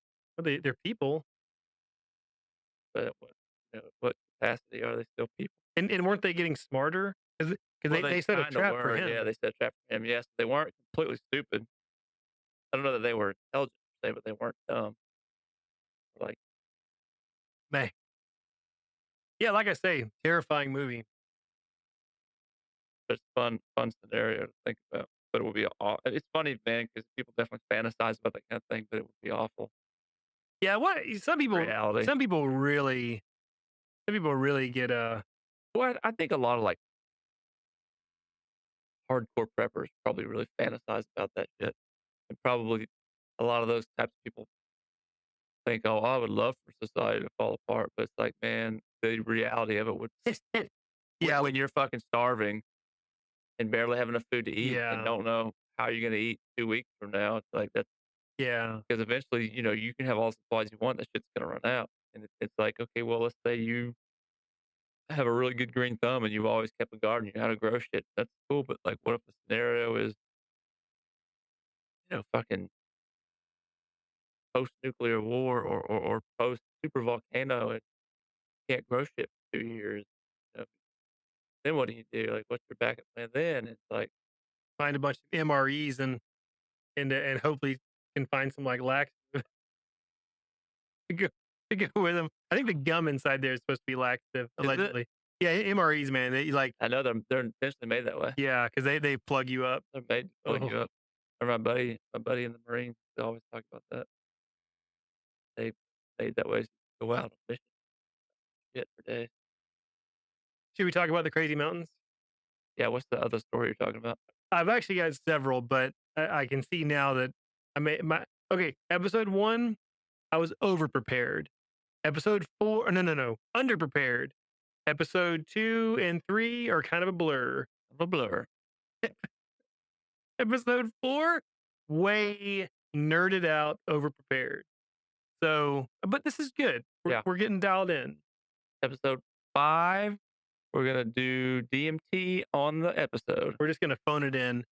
Own it in. Oh, I would love to know, man, like, talk to somebody who's I've heard of people doing it. I've never known anybody that's done DMT, but I'd love to talk to somebody and like, would it be imagine doing a podcast, one of us is completely on DMT. Like, would it be possible? would they let you? I don't know. Could you function? I mean, I don't have no idea. Like, are you completely gone? Are you just like you're asleep? I don't Like, know. those are questions I'd like to know.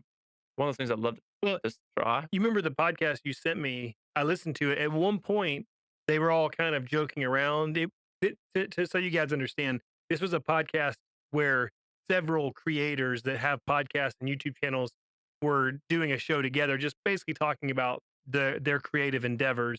And one of them at one point mentioned drugs or drug use or something, and I forget what they were referencing. But then one of them said they were gonna play a video on the podcast because it was also a YouTube their, video, and he was like, "Oh, no, no, no, that has drugs in it, don't do it, we'll get demonetized." And so I don't know, it made me think, like, what are the rules about that? Is it because they were Yeah, showing someone doing drugs, or can you probably. not talk about, because drugs No, you would be a can. great Well, because topic. Rogan talks about them all the time. Yeah, but he's Rogan. I mean, he can Yeah, but he's do on whatever he YouTube and wants. everything else. Yeah. Talks about DMT and weed. I Yeah. don't know there's an issue talking about it, but Maybe showing it is probably maybe different, showing it you know? because there's documentaries I'm sure that you can watch. They may not be on YouTube. That maybe they're just on television.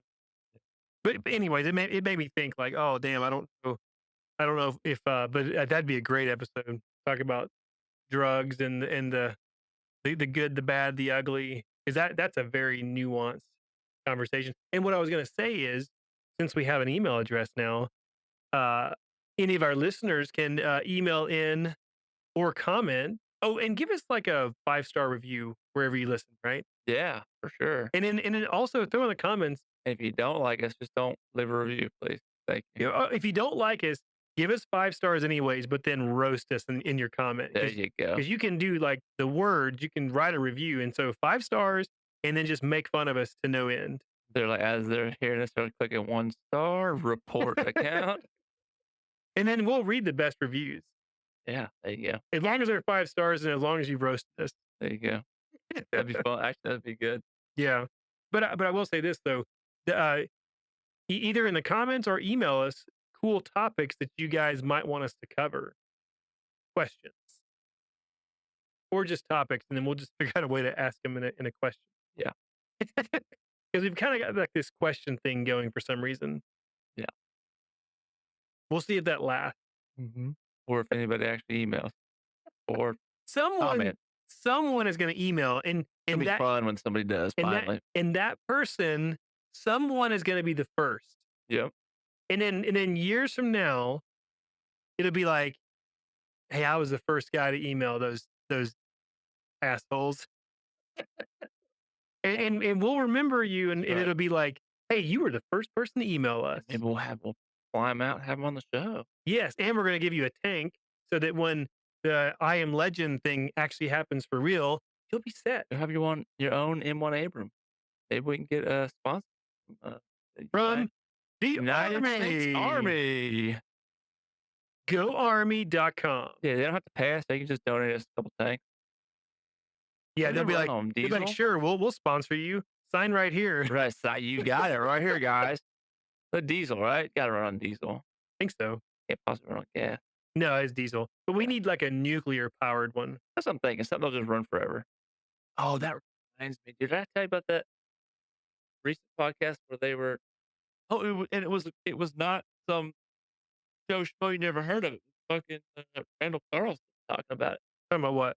this new plasma technology. Uh-oh. You need to listen to it's on, the Sean Ryan podcast. He had Randall Carlson on there. And who is Randall Carlson? I've He heard of him. You've heard him before. He's the older guy. He's the one who basically well, I don't know if you've seen one, but he's a I don't know what his actual title is, but uh he's like one of the major players in um he's not an archaeologist, I forget what he is. Um Yeah, no, cryptozoologist. he's the one that's basically one of the ones that come up with the whole younger Dryas period and all Oh, that kind of shit. yeah. He's one of the forerunners of that. He's a really super smart guy. He's an older guy. But anyways, he's talking about this. They talk about so many different things on that podcast. But one of the things he was talking about, I'm trying to remember where it even came from, who did it. But basically, they figured out this uh, plasma technology, and what was fascinating about it was okay. So number one, he said he's personally seen it um, demonstrated. So it's not like in theory, and he's not the only one because not only is he not the only one. He said Tesla's actually looking at it for their battery technology. The Indian um, uh, government is looking at it in to power all their naval vessels. So basically, it's he does describe it, and I can't remember exactly how. I'm not gonna try and describe it like he did, but it's some sort of plasma technology. He said you need some sort of a fuel source to uh, get it started or initiated or whatever. But then once you do, it's basically don't think like physically how this looks, but like you think of the Iron Man thing with the whole arc reactor. He has that little small arc reactor he puts it in, it's just Yes. self-powered. That's what this he said literally that once you start this plasma technology, It literally just it's self-sustaining. It continues to generate power and power itself, What? and it's like a never-ending source. And not only that, but here's the fascinating thing. He said you put this device in a room with like a generator that's pumping out carbon dioxide or monoxide, whatever. He said this device draws in any carbon emissions. He said carbon. He named off a bunch: carbon dioxide, monoxide, like nitrogen oxide, and all these things. He said Shrimp oxide. he shrimp oxide, and it draws these particles in, and he said it literally um, puts out pure oxygen. What? And he said that's the baffling thing about it, that none of the like engineers or scientists know exactly what's going on, but they theorize it's somehow breaking down those particles at a molecular level and converting them to pure oxygen.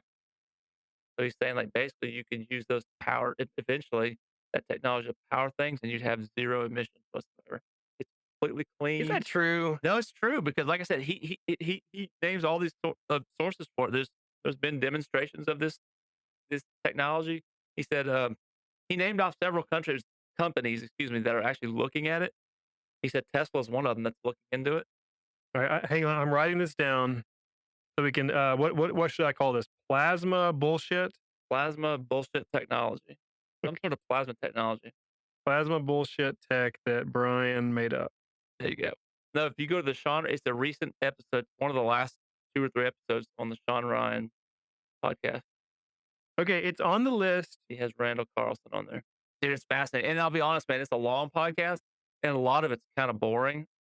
It's funny because I remember hearing at a certain point they started talking about that. I was like, man, I should look at my phone. I didn't and see at what point that is so I could tell you just fast forward past this part because honestly, a lot of it was kind of boring. They were talking all over the place about different My things. apologies, Sean. You're not boring. No, it's not Sean. And Randall's awesome too, but like it was just a lot of super sciencey in-depth stuff, and like I said, they jumped all over the place because he loves talking about ancient civilization. Like, did you hear him always talk about the Younger Dryas period No, that is and super how, like, cool. I never knew this, but the Younger Dryas was actually named as it was a flower called the Younger Dryas What? flower. That's Okay, wait a minute. Wait a minute. I'm actually listening to that one. So hang on. on I, Sean Ryan. yes, I'm looking now because I've not heard that. So It's apparently, later in the podcast. Just keep it's much later. yeah. Okay, so I'm How far are you roughly?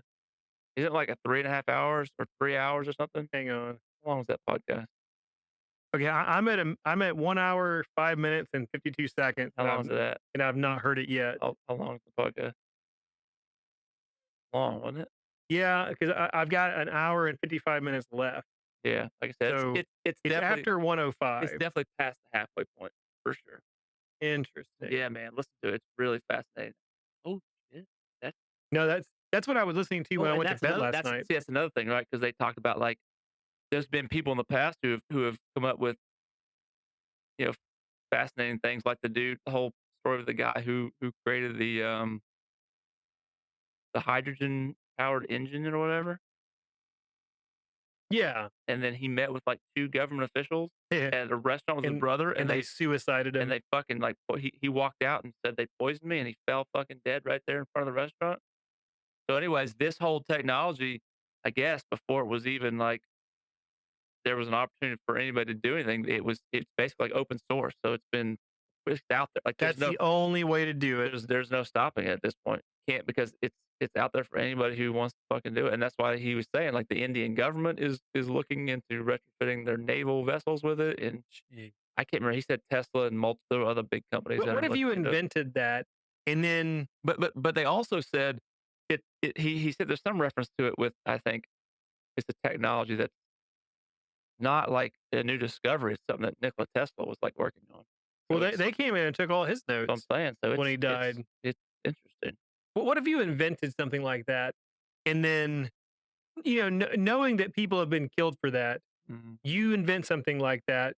You sit down with people that you believe them, they're with the government or whatever, and they say, "Hey, you can either you can give me your bank account number and you will have X number of hundreds of millions of dollars in your account wired in immediately, or we're gonna fucking kill you."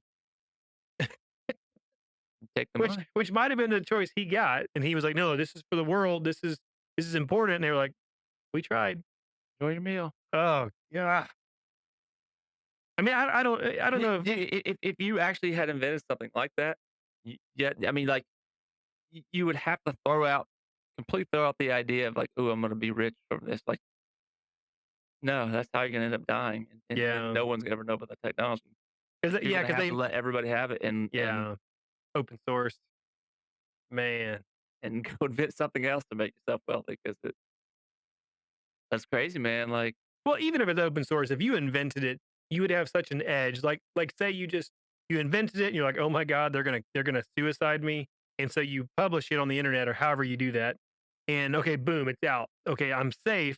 Well, if you're the guy that invented it, you would know enough about it. You could like be the first to market on some application yeah, of yeah, that. you could You know what I'm saying? 'Cause probably, that I mean, I'm assuming yeah, if you were smart enough to invent it to begin with. yeah, but it wouldn't be something you could just patent and Yeah. become a Yeah, millionaire, because they may billionaire not give overnight, you that option. They may not say, "Hey, do you wanna be rich or do you wanna die?" They might just say, "Die." or they might just do like they did with that guy. I don't think they offered shit. They or maybe that was the guys that they met with them. Like, well, let's discuss this. Maybe we can. Who knows what the guys was that they went to get them table on and I think I did hear something about that. I didn't know if it was true or if I heard it on it's a 100% true because on I've heard it, like, multiple times from different sources, yeah, and that's basically what it was is terrifying. the guy had in he this wasn't in theory, he had actually created a, an engine and he was able to retrofit it into a vehicle, that he, like, customized, and I forget what the exact specifications were, but basically, he was able to drive, like, across the country on, like, a cup of water that to an engine that, yeah, used water to create hydrogen Wow. power, and it had, like, 0 emissions, right? And it farted rainbows? Farted rainbow. I mean, think about what that would've done for the auto industry, Yeah, I mean, and it would yeah, exactly. It would shut them down overnight. exactly, but, like, how good that would've been for the planet. Yeah, Wouldn't have all these emissions, wouldn't have cost of gasoline, natural disasters involved with that. man. Yeah, because we do some pretty messed up things to the planet in search of natural resources, or in the whatever you call it, in Harvard, fracking and everything else. We do some messed up things. And you're right. If we with technology like that, it would all screech to a halt. I'm assuming. Change drastically. But you've got people that are so rich. I mean, we as a normal person, you can't even fathom what it's like to be that wealthy.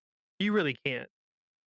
Because I laugh that there's people that I know of that I know personally, that they will do well and they will come into some money, maybe inheritance or maybe they've earned it, through legitimate hard work, and it kind of changes them and they become like snooty and stuff. And I'm thinking, yeah, but you're not rich. Like, I mean, clearly you've got more money than I do. I'm not. I don't mean that, but it's like you're not. Saudi prince, bitch. Exactly. You're not. No, no, you're not. What you have is not a drop in the like. A truly wealthy person would like look at you and laugh or probably feel bad for you, Exactly. thinking Like that you live in utter poverty. like, you wanna see examples of, like, truly wealthy people or true wealth is go and watch videos on, like, Dubai. Yeah, That's insane. They're literally out in the middle of the desert, nothing out there, and, like, if you saw that city, there's probably not a nicer place on the planet. yeah, yeah. They I they mean, went have from you seen that fucking I think it's a hotel, but it also has the world's deepest swimming pool. now I know what you're talking It's about, like but I X haven't. number of stories tall, and it's a Yeah. swimming pool that runs, like, through the middle of the entire you can, like, scuba dive. I mean, you have to scuba dive, but you couldn't free dive. It's Oh like 20 man. or 40 or some crazy story. Gee. I wonder if the pressure is the same if it's like that. The deeper you go, the more pressure. But if it's a tube, how's Probably that because it's work? all about water weight creating that pressure, so it's still Yeah, pretty but there's pressure. not an It probably equal wouldn't be amount of. it wouldn't be probably the same as that deep in the ocean. Yeah, I don't I think don't so. know. And I feel like there's windows or to the room. room club, definitely knows about. Yeah. Well, that whole area of the Middle East is fascinating because you've got people that went from being Bedouin, like farmers and sheep herders and stuff, and in a few generations, they were the richest people on the planet. What a turn of fate. Yeah. You know what I'm Well, saying? Like, they've got a freaking, indoor, uh, know that? no, It's I so did in not know Dubai. that. It's an indoor ski slope. Man. Crazy. Yeah, that kind of money, that's yeah, so like I say, people that, here that have a little bit of money, like, oh, and it changes them. It's like, what's going on? Well, first of all, I guess that's maybe a character flaw to begin with, because it shouldn't make you feel like you're better than somebody. But I don't know, but that kind of wealth, maybe I don't know, maybe it'd be impossible not to be a different person, because that's the kind of wealth that you couldn't spend it all if you wanted to. Mm, If you woke up one day and was like, "Man, I'm tired of this shit. I'm just gonna go spend it all." You couldn't. I'm just gonna do nothing, and I don't know, man. Like, it definitely takes a certain kind of person. Because at what point do you say, "I've got plenty of money. Stop doing what I do and enjoy it." I mean, because I mean, I'm just thinking offhand, young entrepreneurs like Mr. Beast, Yeah. who's allegedly making, like, $600,000 a day. That's over $200 million a year. Jeez. Like, and I don't know how old he is at this point, but he's still a younger man. Yeah, he's pretty young. Like, at what point wouldn't you just say, "I'm gonna do what the fuck I wanna do?" I don't know. I've never had any money, so I couldn't. I I know. can't really answer that question. I mean, to me, well, I was a cop for almost 20 years, so it's like for me, I have pretty low standards when it comes to money and income and stuff. So I suppose if I came into money to where I could either buy, like, a handful of rental properties and have that kind of income, or if I could have, like, debt free and have some way of 5 or 10K a month coming in, I'd be like, shit, that's pretty, hey, that's pretty good, let's call it, but that's obviously nothing. That's, there's plenty of people that are in sales jobs or something that would make 15, 20K a month easy. What I'm saying, just doing their things. So Yeah.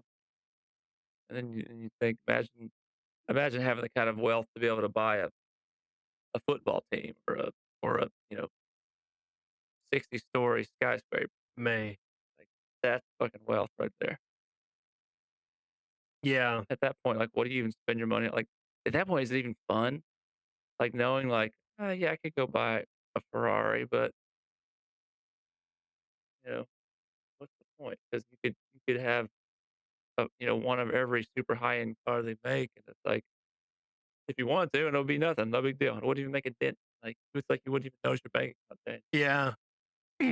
Or would you just rock it old school and just buy, like whatever car, it might be nicer, it might not be, but as long as it did what it did, then you would literally never have to worry, like you wouldn't have to worry, oh god, if the transmission goes out, how am I gonna get to work tomorrow? You just be like, I'll just go take it to whatever shop and say, fix it. And then And I'll and it go to my 10-car garage and yeah. pull out the Ferrari or something. Oh no. 'Cause yeah. I would like to think that if I were wealthy, yeah, I genuinely don't think I'd want people to know. Oh, I would hide it. I think I would hide like a motherfucker. I don't think I would. If I could go out and buy a Lamborghini without thinking twice, and it was like it wouldn't matter at all, I still don't think I would do it. 'Cause I don't want No. people to know I've got that kind of money. Yeah. I would so hide it. If I hit the lottery or something, it'd be like I would do everything I could to hide it behind different corporation, different legal names and everything else. And you wouldn't, you on the outside, you wouldn't see a whole lot different. Yeah, I would upgrade my car, but that, that's not saying a lot. yeah, but not $100,000 But no, I would not be rocking a Bentley Lambo. or something. Yeah, no, no. Yeah, probably get me a new truck or something. Yeah. I would. There'd just be lots of travel and simple things like that. Put in a nice pool, but look, having a nice pool and traveling does not mean you're super wealthy. Plenty of people, I'm saying, it's like, yeah, I would be as secretive as possible. Yeah. Here's the question: how would you travel? Travel private or just fly first class? May I don't know. I've never done either, so I can't really. Oh, and I I wonder mean, what does it cost? Let's say you want to fly to California. Maybe a first class ticket, $1,000. What is the private jet? $10,000? I have no idea. I have no idea. And it, You'd go through a charter service, and it would have to be at least. It had to be probably triple whatever an actual yeah, ticket would, right? I mean, because the reason you're getting that lower price is because a lot of people are going to the same place, and so you're sharing the load. exactly. Yeah, I'm sure it would But be super expensive. on a private jet, it's like, Well, it's like you hear about these celebrities that go to these, five-star hotels and they get these presidential suites, $30,000 a night. Like, can you imagine having that kind of money? 30 grand for a hotel? no, And they might be in there 2 or 3 or on vacation for a week. Like, what? no. Insanity, dude. Well, hey, you know what? When the Brian and Rusty show takes off, Right. we'll be rocking Lambos and presidential suite. Hey, man, I won't complain if we were making $100 a month Yeah, right. because money is money is money. Mutter. Yeah, I'd be grateful for whatever. yeah. Having a little bit of extra is You know always that nice. yeah, I think that would be a great episode. Diving into money. Have you ever heard of the concept that money is actually energy? Well, yeah, only 'cause you talked about it. Oh, I have, haven't I? Yeah, that was one of. But if you think about it, at its core, it really is because money is whatever it is, whether it's gold or U.S. dollar or whatever time period or whatever part of the country you're in. Money is used in exchange of some sort of service, Yeah, it's essentially, exchange for or your energy. yeah, and so money really is energy, and so it's a wild concept. Um, but I think there's truth in it, and I once I was introduced to that concept, I thought, well, how does that change the way I view money?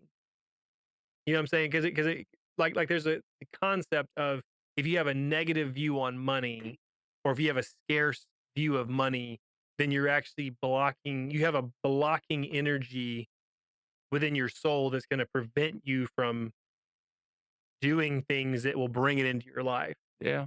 No, that's true to an extent for sure. But then there has to be truth to that. But then I'm sure there's plenty of examples of people that were either born wealthy or maybe they just have a great job and they have really bad energy. But Or the opposite, people that have tried everything under the sun and not been successful, because that exists. You hear successful people talk about, you know and I get it, like, yeah, those a lot of the people that are successful and wealthy, they're driven and hardworking and, they stick with their guns and they stick with, goals or whatever it is they're doing to get where they are, and I get that. But I guarantee there's people that have done all those same things and not made it. yeah, What happened? but maybe it's just a matter of not giving up. Yeah, maybe. I mean, I feel like I've tried a handful of things and I'm like, well, no, it's not really worked out. But why stop trying? Yeah, well, then also it makes too, like, let's say you've tried multiple things, but what if you'd taken any one of those, or let's say the first thing, and stuck with it still? Would it be Yeah, or would you still be? You know what I mean? Like, because at what point do you cut your loss, or is that even a stupid idea in the first place? Like, well, I mean, like, you start a restaurant and it doesn't work and goes under. Do you say, okay, restaurant's not for me, or do you change up and try and start another restaurant? What if that fails? Like, at what point, you know what I mean? yeah. What? Yeah. What Well, like, do you cut your losses, say this ain't gonna work, or could you potentially keep at it and eventually would be successful? Like, I don't know. okay. The way I would evaluate that. Have you ever read the War of Art? I think we've talked about Uh-uh. it. So Stephen Pressfield's did I say it right? Yeah, The Art of War was the original one. His is Yeah. the War of Art, and it's all about creative people and entrepreneurs, basically. And mainly, it's about the resistance that you encounter in trying to do creative or entrepreneurial endeavors. well, another part of what he talks about is the idea of a shadow career. And basically, it's when people, and all of us do it. I know I've seen it in my own life. You are too scared to attack the thing that you really want. And so you end up doing something kind of close to it, but that's safer. Yeah. And even within that safer shadow career, you little parts of what you really want to do kind of come out. Does that make sense? Yeah, no, it does. And so in your example about the restaurant and like if it fails and should you just keep going and maybe you would be successful, I guess my thought would be, well, you would need to identify, is this really what I'm supposed to be doing? And if so, then the answer is yeah, you just got to keep doing it and focus on the work. And And how do you answer that? Is it really what you're supposed to be well, doing? only that person could, because if you let's say you're opening restaurants because your dad owned a restaurant, and you feel like the only way Think he's you going to do. accept you and think Right. that you're a man is if you do what he did, because some a lot of dads are like that. And maybe you always wanted to be, I don't know, like something else. Then I would say, yeah, stop opening restaurants Yeah, because your exactly. heart's not in it. But like I say, if you've always like, no, I love the idea of owning my own business, and I love the idea of serving people and making them happy and having an environment people, want to come to, but I'm just not good at it. It's like, well, then that just means you just need to get more people in your life that can bridge those gaps, and you have to keep going. That's what I would. Yeah, makes sense. I don't disagree. That'd be a great show. Is the War of Art. Very cool book. So give me a year before we do that one, A Year of what? before we do that podcast to read it. Can you read?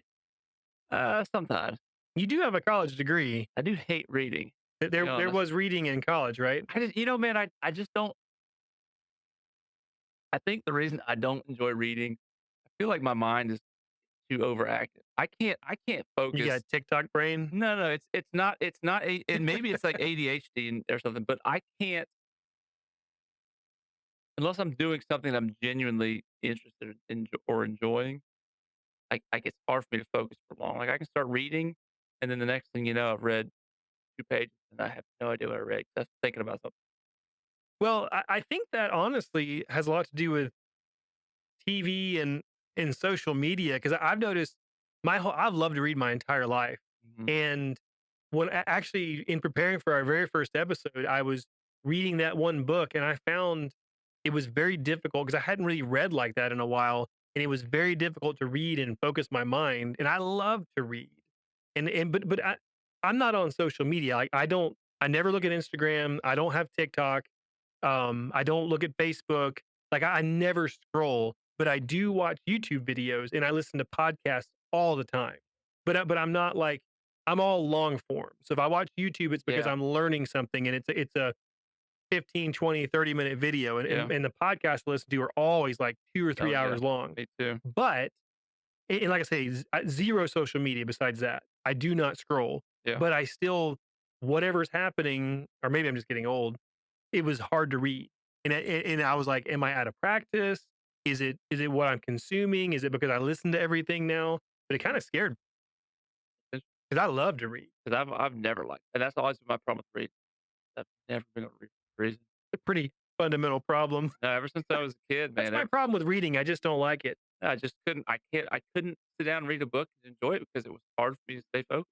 I was always, you know, imagining or fantasizing about something that I wanted to, So that that was fun to me, Yeah, so and then that's it was never that book. ADHD, right? I think I I've don't got the know. other version where I can laser focus in a bad way. Like, I can really get honed in. I know you've seen it. I can really get, like, locked onto things where I'm the older I get, the more I can use it as a weapon now when I need to do something, True, yeah. but it can get out of control really quick. Yeah, So maybe yours is the opposite. You just yeah, I've always had it. I mean, because like, and that's anything in general. It could be, in school, sitting in the class, trying to pay attention. All right, if there's any doctors out there Brian could use a prescription for Ritalin. But what's interesting is it's not like I'm thinking about like, "Oh, shit, I need to be doing this." Like, my wife does that. I know she does that, right? She's always talking about, like she's always thinking about, like, 10 different things that she needs to be doing or whatever. Never that for me. It's always something fun that I'm thinking about, entertaining. Well, it's because you're a fun So person. I'm like, like fantasizing like you did when you were a kid about Dun, things. dun, dun. Are you fantasizing about fighting bad guys? No, I don't even know, man. It depends. Ooh, that'd be a good episode. What does Brian fantasize about? Sometimes man, I'm all over the place. I would be hard pressed to even like say. I need to start paying attention to when I do it. Ooh, Like write what them down. like what am I yeah, I need to do that or make a note because I really couldn't even tell you offhand. Today's fourth quarter sponsors, Brian's Like it Fantasies. might be something off the completely wall is the other thing, right? It may not be like, oh well, I know you like this thing, but I might all of a sudden be thinking about like imagine like being a kid again, building a fucking awesome treehouse. Something completely Do you out of fantasize about my rippling six pack? yeah, I do. Like I wish you had that. This is an audio only platform, Brian. In this podcast, I have a six pack. Yeah, exactly. Well, there is video. We actually record video with it, but you can only see the video on Spotify and not YouTube. No, we'll get them on. We're gonna have Yeah, because we can upload them as just separate videos, yeah, right? yeah, exactly. Because you got them internets. Put them on the internet. Yeah. So anyway, I Interesting. think we're at a good point to wrap it up. Yeah, Yeah. So watch out for the predator. the predator. And look, we He's could. out there. Yeah, it's real. Ask Bruce. That's right. But no, seriously. We might even come back into this later at a different time because I only covered like 2 or 3 stories and there's so many and it's amazing. Next week's episode, make sure you tune in. It's going to be about drugs or astrology Yeah. or Yeah. Brian's fantasy. Hey, and did we ever determine like what the fuck you're supposed to do if you hear this sound? Do you run or do you fight? I really hope they can hear that. They can hear that. Well, you'll be the one editing, so It'll be good. you They'll can hear it. you can Oh, plug they're it gonna in. hear it. God damn it. All right. Remember, give us a review and the Brian and Rusty show at gmail.com. Send us funny, hilarious emails. No dick pics, please. Unless you're a predator, then I guess you can do whatever you want. Yeah. That's an interesting thing. What does his Johnson look like? It looks just like his mouth. Oh, dang, that's scary. No, I think the female version might look like that. Or maybe that was his dick. We're just assuming that it's all in the same place, but when he takes his mask off and it like, He's got a mouth that opens like this, like oh, 4 things like this, and then kind of a normal mouth inside. Or maybe the prongs were this nah, I think no, they were kind of like that yeah, because they were this way. yeah, But there was 4 of they were them. inward because it's like it would grab Wait, you. hold on, look, I have the picture right here. Hang on, we're all. That's terrifying. Turn the volume down so I can get this to go. Yeah, Oh yeah, they did a good job on that, it looks so organic. and it's so Real. intense, man. Hollywood, man. Creative motherfuckers. Yeah. I love it. Hey, stay thirsty. That's right.